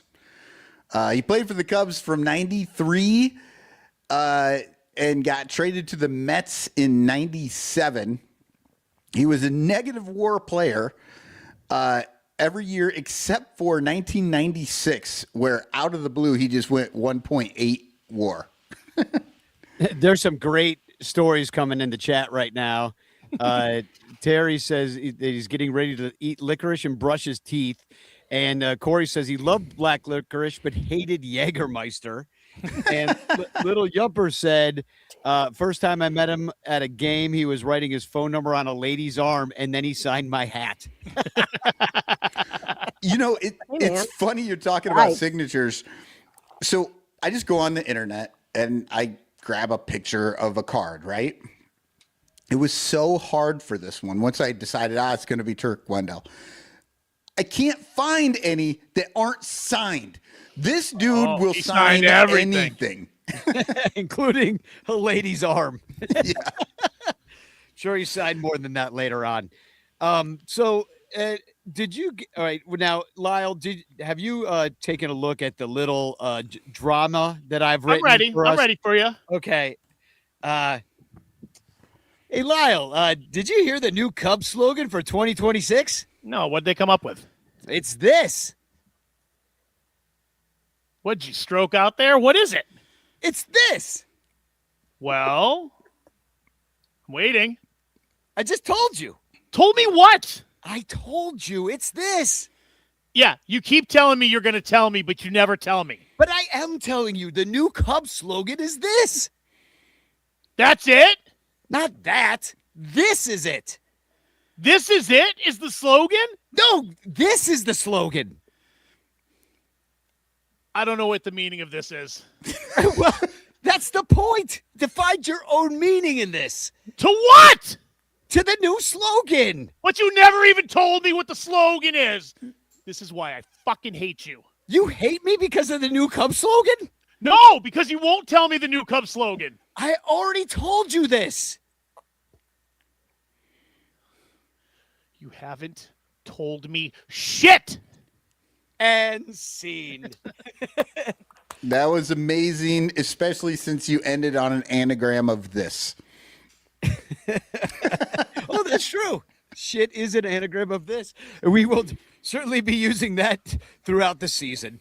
I mean, the thing about this slogan, from my perspective, is it falls into the same trap that's Cub fell into in 2017. Oh God, That's Cub was because the problem with That's Cub was you could use it when they did good things, be like, yeah, that's Cub, man. Like, right. But you could also use it when they did terrible things, be like, oh, fuck, that's Cub. But we didn't use it when they did good things because that would make you a fucking nerd. Right. You only used it when they did bad shit because that makes you hilarious. And so now you know what is going to happen. It's going to be like, you're charging me $200 for a bomber jacket. What's this? You know? Right. And Sarah, even after like fucking winning it in 2016, when they did that in 2017, the long history of the Cubs has to make you think like that slogan was not going to work well. Like it was just a terrible idea. Not good. A terrible idea. Except this. And do you remember good anagram, Michael? You're right. Good notice, good call out. And I think hashtag shit is going to be the fucking theme of the season here on the Sun Ranto show. Yeah. Do you remember when they did, I think it was it All In? Yeah. Well, I actually have the list here. Why does it not just always fly the W? What are we doing? We have a W flag. Why are you working so hard? And a hashtag. Well, let's go back over them from the last 12 seasons. I saw these put up there. But 2015 was hashtag Let's Go. What? Now, could you like phone it in? It's like you ask your grandma, "Hey, grandma, what should the Cubs slogan be?" Let's go. Also, what's very, very funny is Sarah will know that was very Tom Brady at the time because he'd be out on the field. He was like, "Let's go," and that became a Patriots chant. Like during the games, they would say it because that's what he yelled at his. All the teams say "Let's go." I know, but at the time it was a very Tom Brady thing too. It's an everybody thing. I know. Yeah, but it was a very no. It was a very Boston thing, and I remember thinking that at the time, and like you had to be there, but like Bostonians know. So we stole it, is what you're saying. The Cubs stole it from Boston with Theo and Jed and Anthony Rizzo and all, And I said what I said. Yeah, you're welcome for 2016 from Boston. Word. Can I say though? Does nobody thinks that the 2016 slogan was "It all starts here"? In 2016, we were saying two things. We were saying "Try not to suck," and we were saying "Respect 90." Joe Madden just like straight overwrote. He did. That's right. I remember Danny at the time. We were being like, Joe Madden took over the slogan, and he should be the spokesperson, and they should be following his lead, not telling him what it is. Well, and what were the T-shirts they were all wearing too? Yeah, Right? I don't think I ever typed hashtag it all starts here. Yeah, Ever. and of all the slogans that they've had in the last 12 seasons, honestly, that's the one that's aged the worst. It's the one that Because it nobody even ended knows there. about. Nobody even knows it all starts here. Yeah, because then it didn't all start 2019 there. It ended there. That's the last time the fucking team was great. In 2019, they were like, "Oh fuck, we forgot our yearly slogan. Let's just use last year's because nobody remembered that was last year's." So Was everybody in the slogan for? I gotta say, the best off-season campaign the Cubs ever did, and I have a T-shirt from this, and it's one of my favorite things I own. Was the CTA signs all over Chicago, where it was like Hendricks right, Lester left. You know, like they had like the signs pointing like they were CTA signs, and then the one that I have. So the Cubs gave away T-shirts of this. Like you couldn't buy them; you just had to like get one for winning the thing. But they sent me one that says Contreras to Baez to dugout, like as if that's the CTA route that you're taking, and it is maybe my favorite Cubs shirt that I own. I think everybody in was the original like 2018 CTA campaign. That was very good. The Everybody slogan in the itself was train? bad, but the CTA campaign was great. I remember the commercials too, and I think you're right. Like they leaned into it and they really did it. And the players were doing it. I mean, Cub together. I mean, I understand what the play on words they're trying to do, but it's almost funny, but it's dirty. We're and it's a ripoff of the Beatles, and it's dirty. It is. Yeah. So the 2020. 2020, we're all forgetting 2020, like 2020. Yeah. 2020 was such a failure because where stories play. If you did hashtag where stories play, you would had be Colorado, no other because that's where no Trevor other Story was letters playing. to put in your tweet. You just ran out of room because it's so long. Exactly. It's like way too long. I was going to sit there and text all this out. Better get some auto fill in there. It's different here in 2022, and the difference is that the team was absolutely terrible and they had been good in the past, and it started feeling different. Like 2016 had totally like worn off. It had faded, right? And then they did next starts here, which is very like boardroom sort of corporo speak. And then antithetical to 2016. And then 2024, there's a typo. There's an L missing. You have to clit was maybe my favorite one. You're like, what the fuck? And they erased that right away. Remember when they all came out and everybody was like, yeah, you have to clit. Well, that was going around on Twitter at that time because everybody was adding the L, and I was like, this is just stupid now. And then be here for it. That wasn't so bad. And they're trying to get that people could also stands. be here for IT because everything's running through the computer. I literally didn't know we had a slogan last year. Yeah. I don't remember ever seeing "Be Here for It." It was in the commercials a little bit, and then it was like Miguel Esparza would oftentimes tweet with "Be here for it," just because he just likes to use. I just thought that was Miguel being cool. I didn't realize that was like a team thing. No, he was using the team slogan. Yeah, come together. That's perverse. I'm telling y'all, like come together. Oh, I like the biblical losses. Fly the W. Yeah, what? We are done here. Why overthink it? Like, just own it and have it be what it is. Because everyone who is on Twitter, whatever, wherever you hashtag, everybody says "fly the W." Does anyone else have a W flag? Does anyone else have a flag like that? Does anyone the Brewers. We have a thing. Yeah. Turn it upside down. So Lyle, you just said don't overthink it.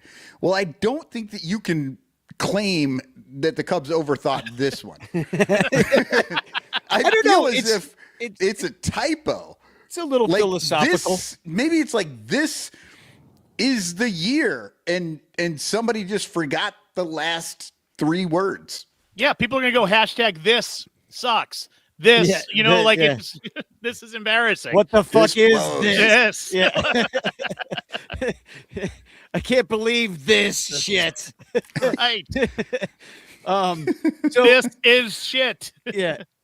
Well, this is the 150th anniversary of the team, and so I've been playing around with AI. Why isn't it Cubs 150?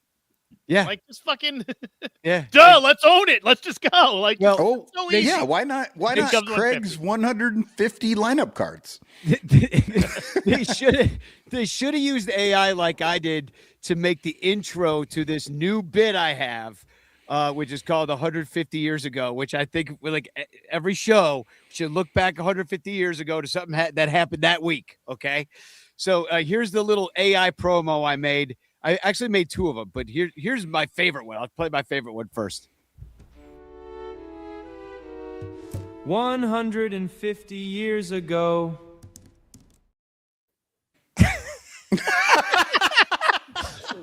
I don't know. So I took the exact same prompts, and it also made this. 150 years ago, the crack of the bat and the cheers would blow. 150 years ago. Danny, what are we doing here? That one's better than the odd, like, weird silver fake baseball thing that was going on. Yeah, but which one do you like more? Oh, the first one. It made me laugh. Exactly. What's the opposite of porque no las dos? Like, nada, nunca, nothing. I want none of it. Same. I'm with Sarah. I know, Sarah. but it's all just so surreal to me. Hashtag this sucks. Yeah. I think Corey Furlong in the chat figured it out. They're just going back to the old Seinfeld show. It's a hashtag about nothing. Yes. So 150 years ago, did anybody want to guess what happened this week on Valentine's Day 150 years ago? 1876? Yes. No. The Valentine's kind Day of- massacre. I'll give Some you kind a of hint. massive there was some kind of awful thing that happened to a bunch of innocent workers. There was some kind of awful fire, good. or That's someone good. died in a Besides that, mine, or killed on a train. That's good. Besides that I'm happens gonna- every day. I'm gonna go similar. Something terribly corrupt that makes the current administration look like light years more corruption. Well, So, I'll give like, you. I don't know, I'll give the you a hint, Teapot 'cause you're Dome cold. scandal You're or both some cold. shit. It's a patent was filed for what? Ooh, airplane? No. I don't know. Guess in the chat too. If you Stirrups, baseball socks. the baseball socks. Podcast. Can I get a hint? Like, there are a lot of fucking patents. Yeah. Dude. It's Anderson's patented baseball socks. Danny, I need a hint. Like, that's Yeah, a lot Danny, of fucking. give us like a Measles is still an issue, Corey. We're bringing measles. All right, back. what industry? Here's what your hint. industry? Klondike 369. Telephone. Yes. Telephone. Okay, The patent cool. for the telephone. that's cool. So that was this week. So 150 years, Cubs starting, telephone getting patented. Oh, wait. Same- So same time. are we going to do this the whole season then, Danny? Maybe. Let's do I it. don't know. 100. That's going to be a new bit on the show this whole season. 150 years ago this week, what was patented? I mean, How are 150 you years so ago. annoyed by that? Why are you annoyed by it? Who cares? 150 years ago this week, everybody was watching the baseball game while they were at it. Now everyone's on their telephone while they're at the baseball game. Yeah. Well, or watching on their phones. Yeah. A lot of, Yeah. you know. Yeah. So, I think that'd be fun to look back 150 years ago in history and like see what terrible accident befell the poor people of the time. Speaking of terrible things, the current administration is building homes for people who look different than he thinks should live in this country. Is that the way we're saying it? No, we're Internment calling camp? them concentration. Yeah, I know. Thank you. I was just throwing it there. Do we have any players going there to any of these concentration camps, Dan? Well, we have players stuck in limbo, and probably the worst possible player that you could imagine to be stuck in limbo. Not that there'd be any person I would ever wish this upon. But yeah, Moises Ballesteros still not in camp. Assad did get to camp. He was having visa issues too. That only took a couple days to work out. And Weird that the visa issues are all in like Venezuela and Panama and Mexico. South I don't America. know what those players have. Also, Danny, today, unfortunately, now when you say camp, you have to differentiate which camp we're talking about: the concentration camps, or the detention camp, or the detention camp, or the actual baseball camp. Baseball camp. Yeah. But yeah, we don't know what's going on with it. I mean, Sarah, have you heard anything about it? I mean, you got your ear to the ground too. Yeah, I have not, but I will say I'm trying not to freak out about this too much because there are visa issues every year. Like they are not. It's not a unique characteristic of this year that there are visa issues. Like if y'all remember, there was the Korean Pirates guy who had some visa issues a few years ago. Because he was drunk. Well, look, I don't know why visa issues happen. Like I've never worked in the State Department and I've never been a person to facilitate those things. I have heard, but I would, Lord Trump, if you asked me to. I wouldn't. You couldn't pay me $1 million to work for that fuck. I think there are probably more of them this year. Especially after we heard that the Giants player got like stopped on the way to Giants Fan Festival. Like there's just some crazy shit going on right now. But I also know that Major League Baseball teams have the best professionals in the world to facilitate these situations. And it is entirely bad for everyone in this country, including the evil people, if talented Major League Baseball players cannot get to the United States of America to play in the sport where they are paid lots of money to make a living because they are so much better at that than everyone else in the world. Like this is a country that believes it is going to host the Olympics, that believes it is going to be one of 3 host countries for the World Cup. There is no fucking way that you can have visa issues like this for the guys who play in your sport every single year and credibly host either of those events. So I am going to presume that this is just a hiccup that will be dealt with fairly efficiently. And if it is not, we all fucking riot, man. Moises Ballesteros deserves better, and he is literally the guy I'm clinging to for my Cubs fandom this year. Two things. It's amazing that this has been such a problem when literally Pete Ricketts, part of the ownership of this team, is part of the government that is holding this guy. And 2, what they keep forgetting to tell everybody is that Ballesteros was in Minneapolis just hanging out when he got deported. What the hell are you talking about? You're just making up shit out of that. May as well. They're making up shit. Look, Ballesteros let me make this way worse. He was hanging out, and they deported him to Cuba for some reason. The thing that is, but that shit is happening not to Cuba necessarily, but to the middle of Africa for no reason. They're like sending people that have never even been there to that continent, to there, just to be crazy. Really, it's just a crazy thing that they're doing. Or being total assholes. But the problem is, because they're being such assholes and by design assholes, you've got a 25% foreign-born Major League Baseball players in the majors and minor leagues going all over the country in every single state in the union, playing major and minor league baseball. Well, I really worry about the minor league players. I'm not so worried about the major league players because those guys are going to be protected by their teams. They're going to have very connected, very wealthy owners and even front office people who know how the system works, and they're able to take care of them. These poor guys in minor league teams, they're going to be out at a game. They're going to go get some food or drinks after a game, and they're going to get picked up in some fucking horrible ice shithole of a scenario, and they're in trouble. Gas station or a diner. Yeah, no, exactly. It's exactly what it's going to be. Our bus is going to pull up somewhere, and they're going to be at the wrong place, the wrong time, and I don't know. I mean, we haven't rioted yet, so I don't know. You can die. Let me just say, if there is not someone in Major League Baseball's front office right now, and in every front office of every team in the country who works on minor league issues, with a game plan for how to make sure, like informing your guys what paperwork they should carry at all points in time, who their emergency call is, what their emergency contact is, like make sure you're checking in on people, all those types of things. Something terribly incompetent has happened, because I agree. The real risk here is the minor leagues, where you have like some, 19-year-old, 17-year-old kid who doesn't speak English very well, doesn't have any family in the country, playing in fucking South Bend, and has no idea who to call, right? Like it is the onus of every front office in this country to make sure their people are protected. And the people who are most vulnerable are those 16, 17, 18-year-old kids who are new here and don't speak the language. And so I couldn't agree with you more. That's the real danger. Like I think Moises Ballesteros is going to be okay.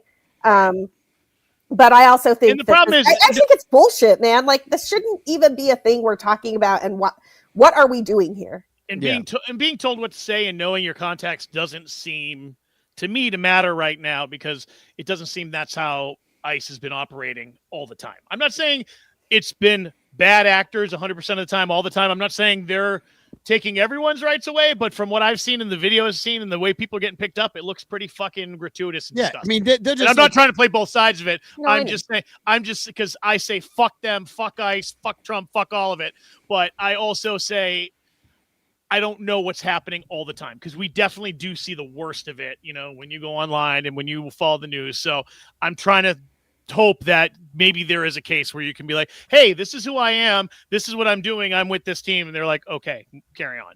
But this is what I mean by like having processes though. So like at the risk of, I don't want to get too into like personal stuff here or anything, but like, I don't leave my house without an ID. I don't leave my house without like my whistle and like all that jazz. And right. I also have people who know that I'm supposed to check in with them a handful of times each week. And if I don't, for whatever reason, it is an emergency and I need your help. Because I don't trust this government to care about, they don't care that my family's been here since the 1500s. It's not like my last name is Sanchez and I look brown. Yeah, I mean, there's a fair amount of incompetence, like Corey said in the chat, and going on, and that's what you don't want to run into is like a heavily armed, incompetent person, and with a poorly trained, mean streak. I mean, there's evidence that the ICE agents, actually, I heard this stat the other day, ICE agents commit violent crimes at a higher rate in the public, amongst the public, than immigrants. And it's not even close. So, well, yeah, because immigrants have been told, like all of us, you're not supposed to do that. And ICE agents have been told, no, you are supposed to do that. So I'm talking about committing crimes outside of their jobs. They're committing crimes at the job, like outside of their jobs, spousal abuse, drunk driving, larceny, like other crimes that have nothing to do with the crimes that they're committing against humanity on the streets of our country. Well, hopefully they get it worked out. Ballesteros, he's the last one I want to miss any time, especially for this reason. Me too. Who's like more fun to root for than him? Nobody. Well, maybe PCA, but it's like these are young, and he's a pure hitter, and he's going to be fine. He's going to figure, we want him to develop, and this is prime development time. If he's ever going to catch, would be nice if he would be at pitchers and catchers, considering now games are starting. He won't be there, so that's fucked up. I don't know if we have time for bitch clock because we're running a little long here, but I did want to talk about. We're running long. Yeah, imagine. Are you implying that this group is loquacious and a little bit ridiculous on time limits? Well, we're going to do about 20 minutes on Kyle Wright now, so yes, I would say that. Are you also implying that at some point we were not bitching? No, exactly. I feel we did all it's been a really long bitch clock. The bitch clock has been going. It's been going for a while. Well, I did want to mention though something positive. Two more things. Something positive is it seems like injured pitchers are big fans of signing deals with the Chicago Cubs because track record or the Cubs are dumpster diving like motherfucks. Exactly. Jeez, but man, like everybody's going to be Matthew Boyd now. I was told it was intelligent spending. I don't know that I hate it. I actually don't know that I hate it. If you're getting a good deal and you're taking a flyer, that's when I think it's not. I don't know. Miller. I have good news for you because the guy who set up all of our pitching architecture is in charge of your team. So you're about to see all of this firsthand. Well, I was just going to say, didn't the Red Sox just sign a 12-year-old for like $1.5 million? You are technically not allowed to do that.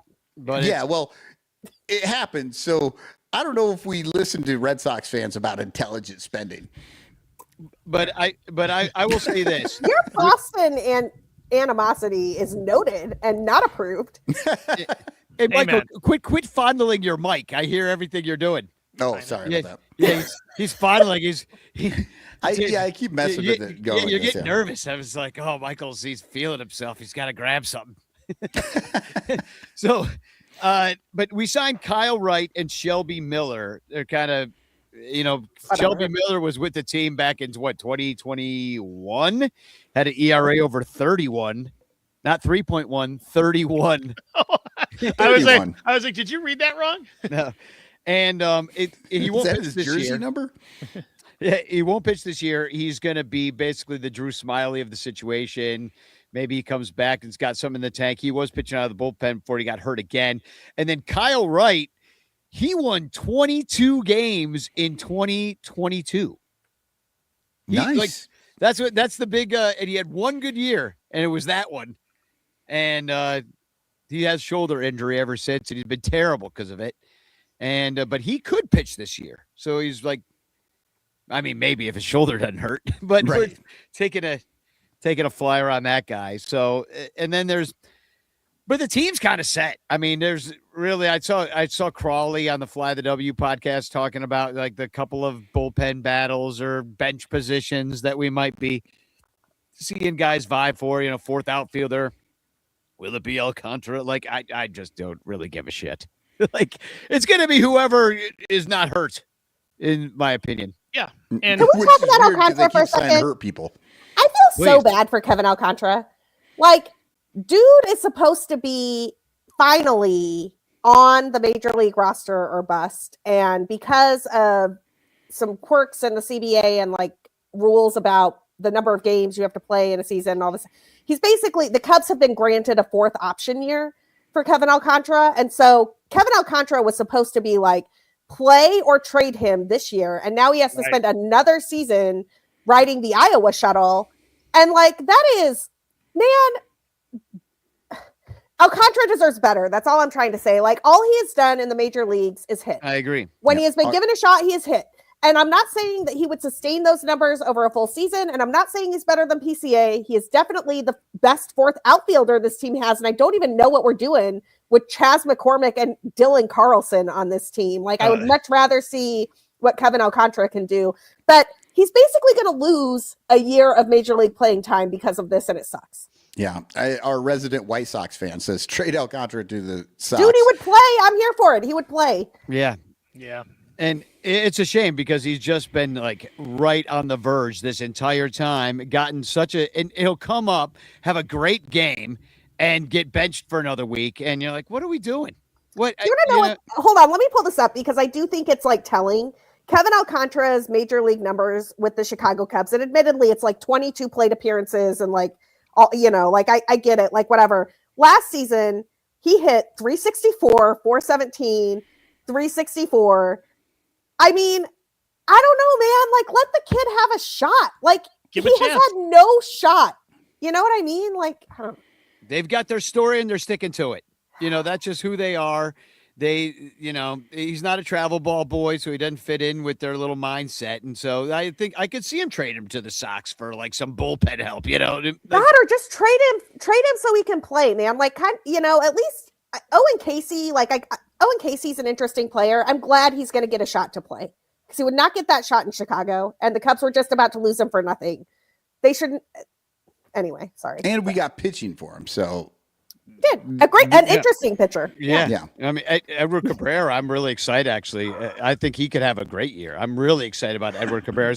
I kind of keep forgetting that he's on the team. I know. And every time I think about him, I know. Yeah, every time I think about Cabrera, though, I get excited. I'm like, I kind of want to catch all the Cabrera starts now because he's our shiny new toy. Is he hazing you? I was just about to troll Lyle about Alex Bregman, and instead you jump in with the Ian Happ. It hurts so bad. I'm so angry about it. And that's how you can tell. It's just one of those things. Like when the fan base that had them is just pissed, you're like, you want that guy. He was so good. Yeah, you know what else is a staple? White bread. I mean, not in my house. Not yet. It's freaking disgusting. Now, French bread is not white bread. I'm sorry. I hit the wrong demographic with the white bread. My bad. You've been in Iowa too You long. all looked at me like, we ain't eating no white bread.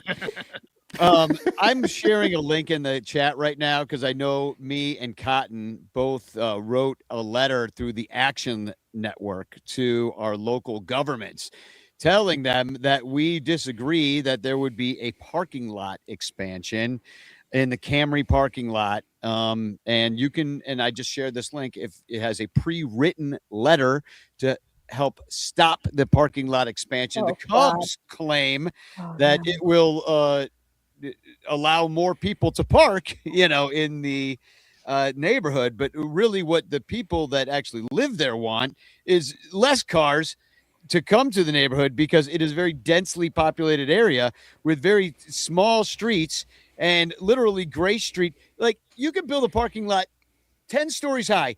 You will wait 2 hours to get out of it. The Camry lot is the one on Grace. Yes. And they want to make it like a stacked thing. They want to maybe take over the cemetery. I don't know what they want to take over. Whatever.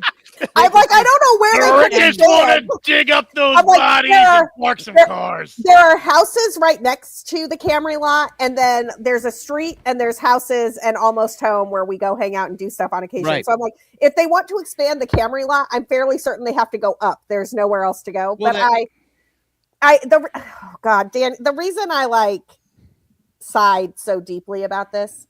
So next week on the 24th, if anybody wants to come hang out with me, I will be at the Wrigley community meeting. The Cubs, to their great credit, have every year for, I don't know, man, decades. I have the actual number somewhere, but it's not in front of me because I didn't know we were talking about this today. They host a annual meeting with the neighbors to talk about all the things that the neighbors want to bring up with the Cubs, and I cover it every single year for Bleed Cubby Blue. And the first couple of times I covered it, I was like, this is very interesting. And in the pandemic years, I was like, it's super interesting. There's actually stuff going on. But really, this meeting is just people being like, there are too many Uber drivers on my street and I'm mad. Or why is it loud at the ballpark that existed before I moved into my house? Or why is there a parking lot near me that was there when I moved in, but I thought was temporary, and now it's not temporary? And truly, this meeting is just like the NIMBYest of the NIMBY meetings you've ever been to in your entire life. The only time that it was celebratory and cool was when the Cubs won the World Series and they brought the World Series trophy, and they literally just put that shit in front of the whole room. And they were like, now, we dare you to complain. We dare you to bitch about the Uber policy when we've got a World Series trophy right here. And one guy tried, and he was booed down by the entire crowd. Well, I do have the plans here for the expansion. Oh, Christ. I don't really know how to read this. I don't understand this. What does this mean? Site development. They want to get a significant amount more. Let's see. I'm trying to find this. I don't even understand that is so. Okay, see the green area on the right there of the lot? Uh-huh. That is a place where people live. That is housing. They may have bought it, obviously, and they're going to knock it down. Is that all the way to the L? There, man. No, it's so Danny, you know where Kelly Park is? So the cemetery is behind. Right. That little area is it's like apartment houses. It's like you drive through a gate and there's people who live there. Well, then those people are just going to live there. I mean, either way, they want to add a bunch more parking spots, and they're going to do it by expanding the lot. And the problem is that just makes more cars. What they should be doing is more of that satellite parking stuff where you go park out at the college and everybody gets on shuttle buses. Ride your bike, bitches. Yeah, well, even if get people by the highway. Yeah, the thing why don't the Cubs buy a lot by the highway out on the red line? Costs $2, runs the entire length of the city. You can get to it from anywhere. Yeah. And even if you got to drive, go buy a lot by the highway. Yeah. Yeah. Do some satellite. And they do have a satellite lot. They don't run it every game, but they should just be really and make it so you've got big buses of people, constant, make it easy for people to go. And you can charge them to be out there, and your real estate's cheaper, and you keep Wrigleyville. If we have freaking cars and honking, and if you're in a lot with you got to get out on Grace or on Byron If you got to get off on one of those two streets, these are tiny streets. Do you know how long it's going to take for you to get out of that lot with all those other people? It's the dumbest fucking thing. It's just like the idea that, cars are always complaining about bikers. Did you see the road was red? If you go back to the picture, the one on the left side, so everything in red is what they want to take over. So see, the stripe goes all the way out to whatever the main street is. Okay, so what that road is, I can tell you what all this is. They want to take this every single day. I walk this, it's not an alley. It is an alley. It's not really an alley. So like this is it's that street, Danny, that runs off Kelly Park where people walk to the ballpark, and there's houses on either side of it. Like, I don't even know how you would turn that into parking, but I do know it's not going to be parking. They want to own it though, and it's going to go one way in, one way out during games. But I do know that the players lot, I'm sorry, I'm trying to like orient myself off of this. Where is the players lot off of this? The players lot is south of here. Yeah, you can't, it's zoomed in too much here. Okay. But no, either way, this is right off of Grace. The main point being, no matter how they do it, even if they bought the land and did whatever they get, we don't need more cars in the neighborhood. Regardless of like whether you could do it or which land you think you bought. Why don't you make it a park where we can all freaking hang out on benches and play hacky sack instead of fucking park a goddamn giant car, because it doesn't belong there. Yeah, and you can click on that link that Danny put in there. There is a pre-written letter. That letter is basically like a locals letter that talks about the neighborhood or whatever.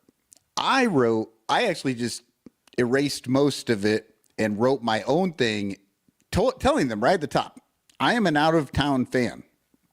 I come to the games, and this is what you need to like let them know. If you're not from there, this will not help you, right? That's basically the whole gist of what I wrote, was that like when I go to Wrigley Field, I don't park there because it's way too hard for me to get in and get out.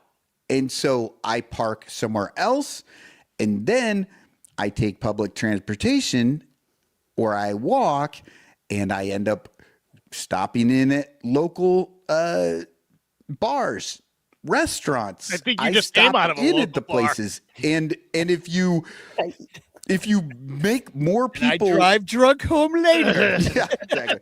But if you put more people in this lot, the letter, they're only going to go to. They're not even going to go to the places right around Wrigley because those places are packed. So they're going to leave and they're going to go over to their car, and it's going to take money away from the neighborhood, basically. Well, I can tell you who never takes a car into Wrigley, only takes a flying carpet, and that is Kupstradamus. Here he comes. Tomorrow starts spring training games. We'll send the Sox back where they came. Take the Southsiders and feed them some fiber, and then they'll shit out their brains. Smelly. It actually got better smelling when he farted. Yeah. How is that possible? It's deities for you. He can talk while he drinks. He's a ventriloquist. That was incredible. Are you sure he wasn't talking out of a different orifice at that moment? I mean, he might have been. He certainly poops out of his mouth. So I have the first scavenger hunt of the season. The season is beginning tomorrow. And here's what you got to do to be entered into. And this is going to be a year-long thing. If you complete a scavenger hunt challenge, you're going to be entered into the whole year of scavenger hunt. It's going to be all season long. And if you complete a scavenger hunt challenge, I'm going to keep track of that, and you'll win a variety of prizes that I'll come up with throughout the season. Things that we scavenge. Are Bleacher Bunch members eligible to play in the scavenger hunt? Absolutely. Cool. Everybody but me. Well, that would be you unfair. really want all I the really crap just that wanna we beat Michael. scavenge for the year sent to you after the season. A what? No, I'm just gonna give that shit back to Danny. I just want to win. Yeah, winning, and then I I'll like just give it winning. away. I'm kind of competitive, you know. So here's the first scavenger hunt because you know he's going to be there. Get a picture with Al Yellen. That's your first challenge for the week. Are you kidding? I mean, I can't do that this week. Can I? don't know. Can I submit an old picture? Al's not that nice. he might not let you take a picture. He's thinks it's going to steal his spirit. It's going to be pretty funny. Okay, I'm sorry. I love Al. Al is great. He's obviously my editor at Bleed Cubby Blue. He's given me a lot of opportunities, and he's wonderful. It is going to be funny when like the 7th or 8th person comes up and asks to take a picture with him, because he's going to be totally fine with it for like the first 1 to 5 people. He's going to be like, sure, okay. Great. Sarah, the funniest part is that you think the entire viewership of this show is going to go. Danny, I want you to make it middle of summer, hot, maybe night game when people are drinking all day, like night Saturday game. Zerbert Al Yellen's belly in the bleachers. That's what I want to see. I was going to say extra bonus points if you bring him a bologna sandwich. Oh. Al is the best. I will say it is a feat that man is always first in line. Like, do you know how obsessed you have to be to always be first in always? Like, yeah, I don't know. Danny, you're probably the only other person that remembers this, but do you remember during the pandemic when he would post that he was like first in line at Costco? I do. He had no Cubs. Yeah, no Cubs to do. So he's like first in line at the grocery store. Al is like, I am first at Costco. Does he know that like nobody really even wants to go to Costco?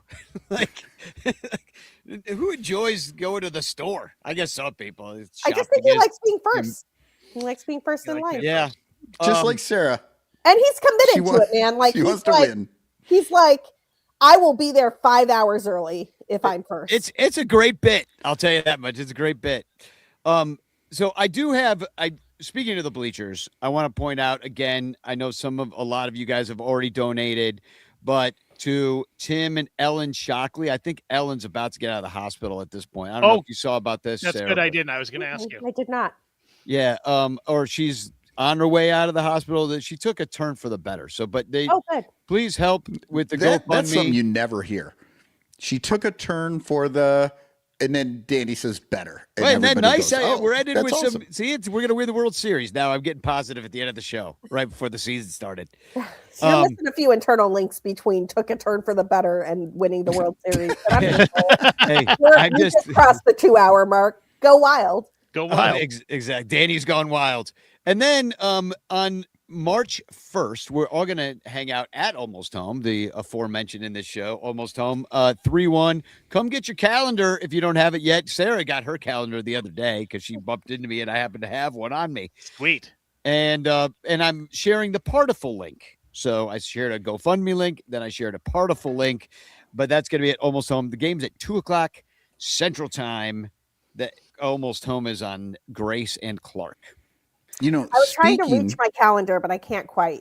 I'd have to get off camera. Yeah. Speaking of that calendar, I was looking at the last year's calendar and just literally yesterday, and I noticed Sarah. Yes. Will Happy be having a birthday in 1 birthday. week from now. Happy birthday, Sarah. And happy birthday, Michael. Thank you. And we Mine's got in 3 weeks. That's all right. We're getting there. I'm not going to talk to you before. You can wish me happy birthday every week if you'd like to. This week in February is and next week, like February this time is packed on the calendar.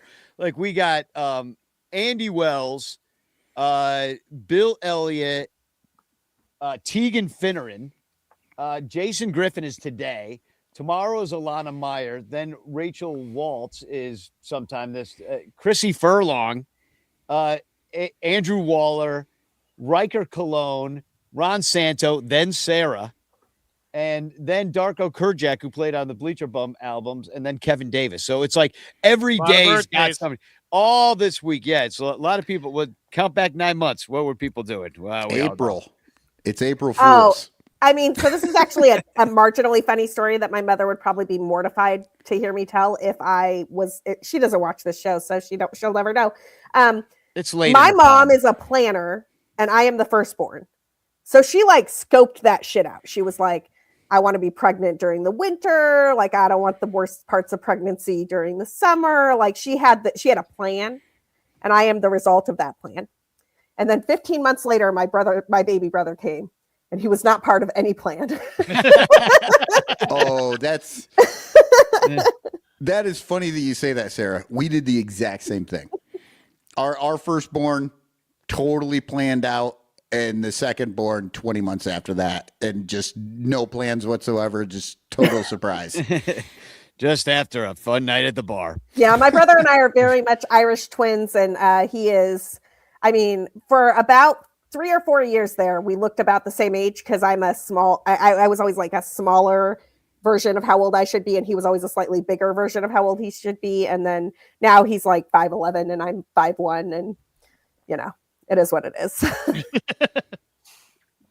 So I do have a couple of TFCs that I put in the chat here, and then a very special new old song. I've re-recorded an old song that has nothing to do with the Cubs, but it's a song about the sex lives of presidents. I was hoping to have it done for President's Day, but I actually thought President's Day was next Monday, so I had to late on it. But it'll be ready for George Washington's birthday, which he's the first president. Pay him some homage. Give him Nobody's paying that close of attention to the holiday calendar. What was George Washington's vice in the song? What's he into? He jacked off in tights and wore a powdered wig. That's right. Yeah, which he did. He did both of those things. I'm sure he did both of them. Certainly. And then it goes on from there. And here's a video because I've been tasked with learning how to use some of these like AI video creation. What platform are you using, Danny? Multiple platforms, because all I do all day long is get content violation warnings. Really, the reality of the situation as they catch up to what twisted, sick brains do. Anyway, and also all the copyright issues that I run into with the things I want to do. But I did use it and learn this tool and so this video is employing an AI video, but I edited the AI videos. So that seems like a really shitty job, being the person who has to find all the AI content violations. Oh. Yeah. Well, imagine? It's more fun to make them. Let me I tell bet you. that person's using AI to find the AI content violations. I bet they're like, 100%. find me all AI content violations. Yeah. That is a guy in India who has 4 jobs in America, making hundreds of thousands of dollars a year at all of them, and he's got AI doing all the jobs for him because he's fucking brilliant, and I applaud him. Yeah, good. Someone take from the man. Yeah, he's probably watching because he got all this time on his hands. Yeah. Now it's 3 a.m. No, it's probably 3 p.m. actually. All right. Ranterfest, June 6th, Cincinnati, September 19th, calendar party on March 1st. I already mentioned that. And I have a couple of TFCs. First of all, shout out to the Ranters. We had Valentine's. I had put up a couple of Valentine's. Michael put out the call. Hey, throw up some of these on the Facebook page, on the Discord, and you guys obliged. Here's some Ranter-made Valentines. This one from, I believe, Chris Salato put this up. It's like, it's Bill Sugar's falling down my stairs and breaking his leg with me in the background. And it says, I will fall for you, Valentine. And Bill Sugar's biting it down my stairs. So that's, what's weird about that? It simultaneously looks like he's falling down and up the stairs. I agree. I don't know how AI did that. I feel like Danny might be down the stairs and Bill is falling on top of him. Right, but it's not. Danny's at the top of the stairs. So yeah. I also feel that does it. Messing with my head, man. Yeah. That barely looks like me too. This is like some Escher shit. No, I don't think it looks like you either, Danny. Looks like Nathan Sneed. You know that ranter Nathan Sneed. It looks like AI Danny. Yeah, AI me. Yeah. And then I really did enjoy this one. Chris Salato made this one too, I believe. It's from Shota Imanaga. It says, "I want to Shota you D's nuts." Yeah, Shota also looks like AI. Is that Shota when he was 12? Yeah, it's like Shota mixed with Rookie of the Year. It's Shota Tani. That's also not our scoreboard in the back. No, AI sucks. It doesn't know what it's doing. Epstein era Shota. He looks very young.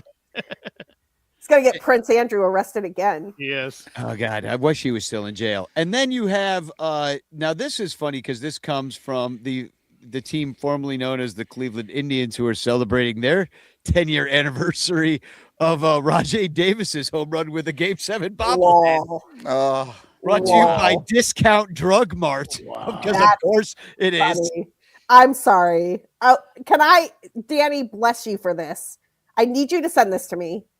So this weekend, I have my favorite fantasy baseball draft of the year in Indianapolis with the Great Lakes Area Roto Fantasy League. And there are a handful of dudes in that league from Cleveland. And every time we get together, I am always in Cubs gear, generally from 2016. And they are always mad at me for it. And we do a nice back and forth. But I am going to have a lot of fun with the fact that one of their primo bobbleheads for the year is coming from Discount Drug Mart for the Rajai Davis home run that almost won them a World Series. Yeah, nothing says Discount Drug Mart like the almost win. Y'all should have had a speech in the rain delay, man. Like, you could have Jason Haywarded that shit. You didn't. And I got one more, and that is, I've been proclaiming that MAGA is not welcome at the friendly confines of Wrigley Field. Oh, you're not. A problem for a super utility player. By definition, and the ownership group unfriendly. Potato. I'm just making a proclamation, and you can do with it what you will. I mean, people are people. I hold whatever weight I hold. I have proclaimed as the oldest podcast in Cubs fandom that MAGA is unwelcome for being unfriendly at the friendly confines. Good luck. That is my statement. Totally agree. Look, I'm here for this. I will back you. I'm just saying we're going to lose.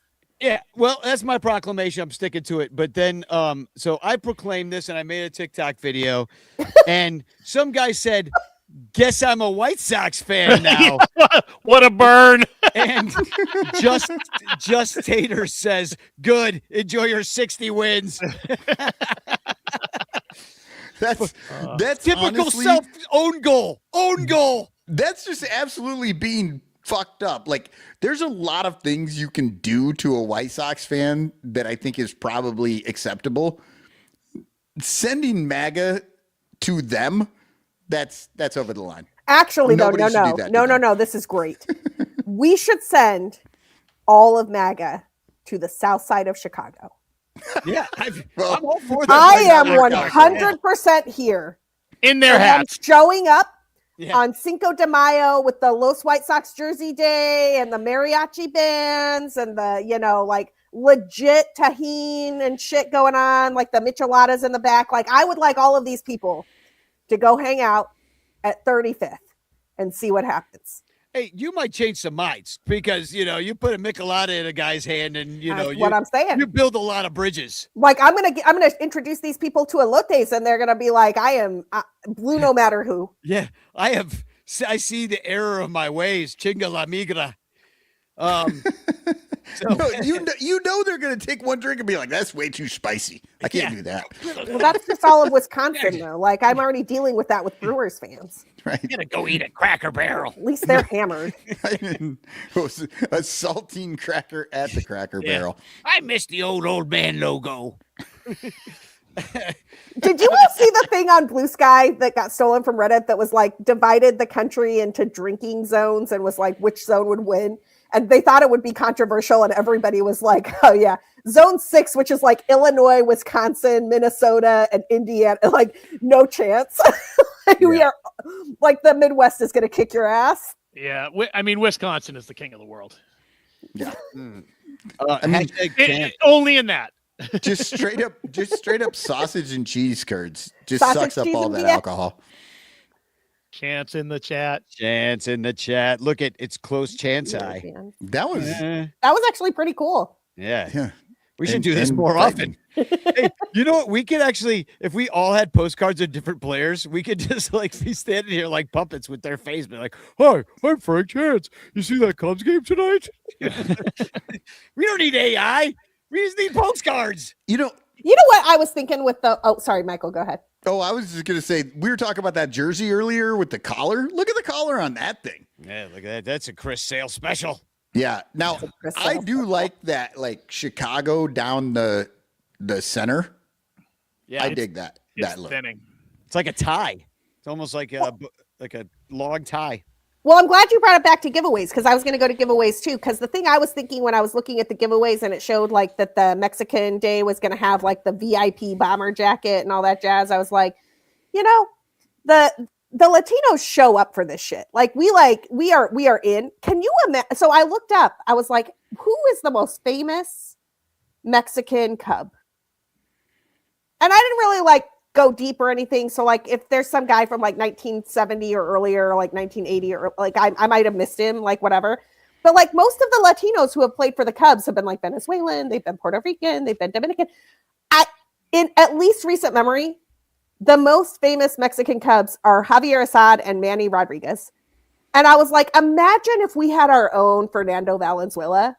Like just just go back to the line at Mexico Cubs jersey night and Javi Baez having a street in Humboldt Park.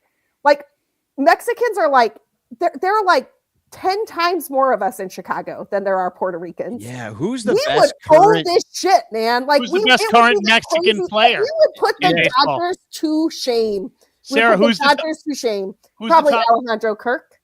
Yeah. I mean, I looking up the best. I put best current Mexican pitcher, and Javier Assad was number one, and then Listen, Andres Munoz. Yeah, Andres Munoz, Alejandro Kirk. That's like the line. Number three. I am who's number telling three? You get a who is Trevor Bauer is number okay? three. Fuck Trevor Bauer. Like that dude's I hate AI. but what I'm saying is like just imagine if there was like imagine if Carlos Zambrano were Mexican and Carlos Zambrano. Like that shit would have been out of control. Like out of control. We would put the Dodgers to shame. Yeah. To be fair though, Sarah, last week we actually had the Cubs Fernando Valenzuela right there. Oh, yeah. Jay Baller. Yeah. Just looking up at the sky while pitching.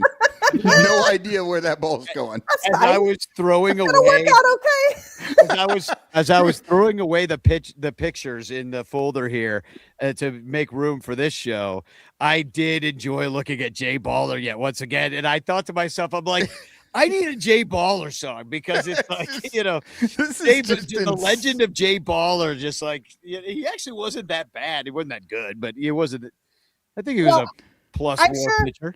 I'm sure no one from the Cubs scouting department listens to us, but if they do, and or they'd if be I better if ever they wind did. up in the Cubs scouting department, my mission on this earth is going to be to find the best Mexican baseball player on the planet and bring them to Chicago. All right. Because I think that would be fucking tight. No, absolutely. I think you're right. I think you're right. I think A+. Danny, I think Little Troy's song "Want to Be a Baller" is just the song. Oh, just use that song. Yeah. I will now pick a hashtag chance in the chat and give away a chance postcard. So get in there now. Oh no. No, it's broken. Oh, no. It's because you're not signed in. You got signed out of everything, Danny. Whoops. No, I am signed in. Oh, Look. Dude, y'all, the reason I was late today is because I got signed out of Fangraphs and the ads were so slow. I couldn't write the article. I was like, what is going on? This is taking forever. All right. And then I signed back in. Now we got to do this by just all right. Go back. Who we got? We got Everett, Little Yumper. I'm going to scroll and I'm going to stop, and wherever my thing stops, Yeah. first chance is Everett. Everett is the winner. Everett Tauscher. Congratulations. You have won. I like your is that Frank Chance? I can't see. In his avatar there? That's I Chance, don't know who that is. I think that's Frank Chance. Could be Gabby Hartnett, I suppose. So congratulations. I will send you a Frank Chance. I don't think I have your information, but you won because because StreamYard's broken. So congratulations. I'm just as reliable and just as good. Just don't worry about it. Yeah, because it doesn't really worry matter. about it. But you will be getting a nice Frank Chance postcard special. And anyway, that's first game tomorrow. Oh my God, Dave Baller. God, he's like, God damn it. This is so good. I swear to God, he made that face when he pitched just to confuse the fuck out of everybody in the ballpark and have them be like, oh my God, he's having a stroke. You know, he's Jim Carrey in the mask. Oh God.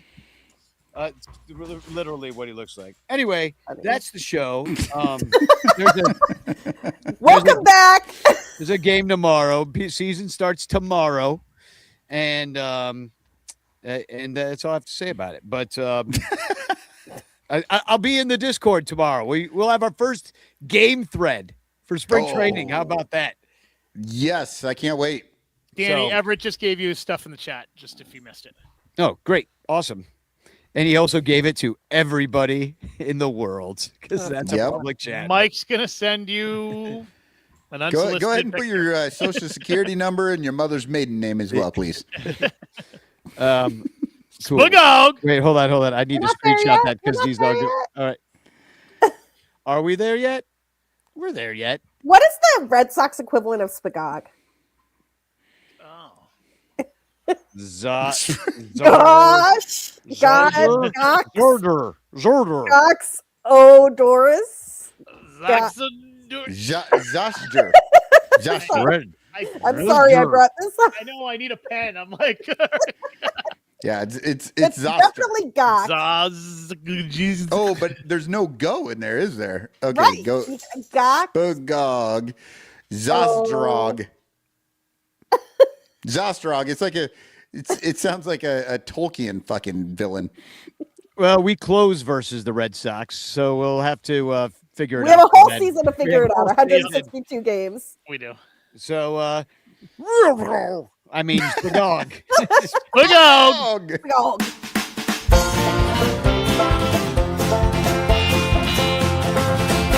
George Washington jacked off in tights and wore a powdered wig. Then there was John Adams, whose cock was really big. Thomas Jefferson was a busy humping slaves. James Madison fucked dead people all rotting in their graves. James Monroe was such a hoe, his dick rotted away. John Adams too would eat your poo, but only if you're gay. Andrew Jackson liked to fuck live chickens on the bed. Martin Van Buren drank your piss while he gave you head. William Henry Harrison would take it in the rear. John Tyler would jizz when you blew into his ear. James Polk would make a joke if he thought your tits were small. Zach Taylor liked his mistresses to suck upon his balls. Presidents, they don't pay no rent. They take it out, they hose till the money's all been spent. Can't you see, they do it for nookie, but taxes are the only thing that's fucking me. Millard Fillmore filled more holes than grave diggers in a plague. Franklin pierced like donkeys, but he mostly was a fag. James Buchanan fantasized about S&M and rape. Abraham Lincoln only strewed in nylons and a cape. Andrew Johnson had a Johnson smaller than a tack. U.S. Grant would lose his pants when he saw an ice rack. Rutherford B. Hayes was at the glory hole for days. James Garfield had harems of bisexuals and gays. Chester Arthur used his stash to tickle on your clit. Grover Cleveland ate your ass while you took a massive shit. Ben Harrison had cut you during sex to drink your blood. Grover Cleveland fucked his pigs while rolling in the mud. Presidents, they don't pay no rent. They take it out, they hose till the money's all been spent. Can't you see, they do it for nookie, but taxes are the only thing that's fucking me. Bill McKinley got back rubs that ended happily. Theo Roosevelt whacked off his Houston over him and Pete. William Taft always laughed every time he blew a load. Woodrow Wilson flashed his penis to passers-by on the road. Warren Harding got a hard-on every time he took a train. Calvin Coolidge killed a stripper and ate part of her brain. Herbert Hoover was was a vacuum who'd suck up all your cum. Franklin Roosevelt's always had a dildo in his bum. Harry Truman pierced his cock with a zero-gauge ring. Eisenhower showered before and after he would sing. Kennedy liked his ladies with a hairy grassy knoll. Lyndon Johnson fucked the gardener after smoking a bowl. Richard Nixon put his dick in every kid he knew. Gerald Ford liked porno starring Hasidic Jews. Jimmy Carter always farted when he was gonna blow. Ronald Reagan used nipple clamps and liked to suck on toes. George Bush the first would always burst if you put a finger in his butt. Bill Clinton would fuck anyone, what a fucking slut. George Bush the second masturbated onto Janie's head. Obama likes a period to make his cock sticky and red. Donald Trump wants his rump to constantly get kissed. Joe Biden is an old man who's always sniffing kids. Donald Trump came back to unveil the final twist, that every single president appears on Epstein's list. Presidents, they don't pay no rent. They take it out their hose till the money's all been spent. Can't you see? They do it for nookie, but taxes are the only thing that's fucking me. Presidents, they don't pay no rent. They take it out their hose till the money's all been spent. Can't you see?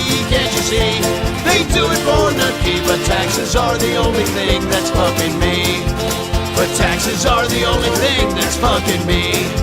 But taxes are the only thing that's fucking me.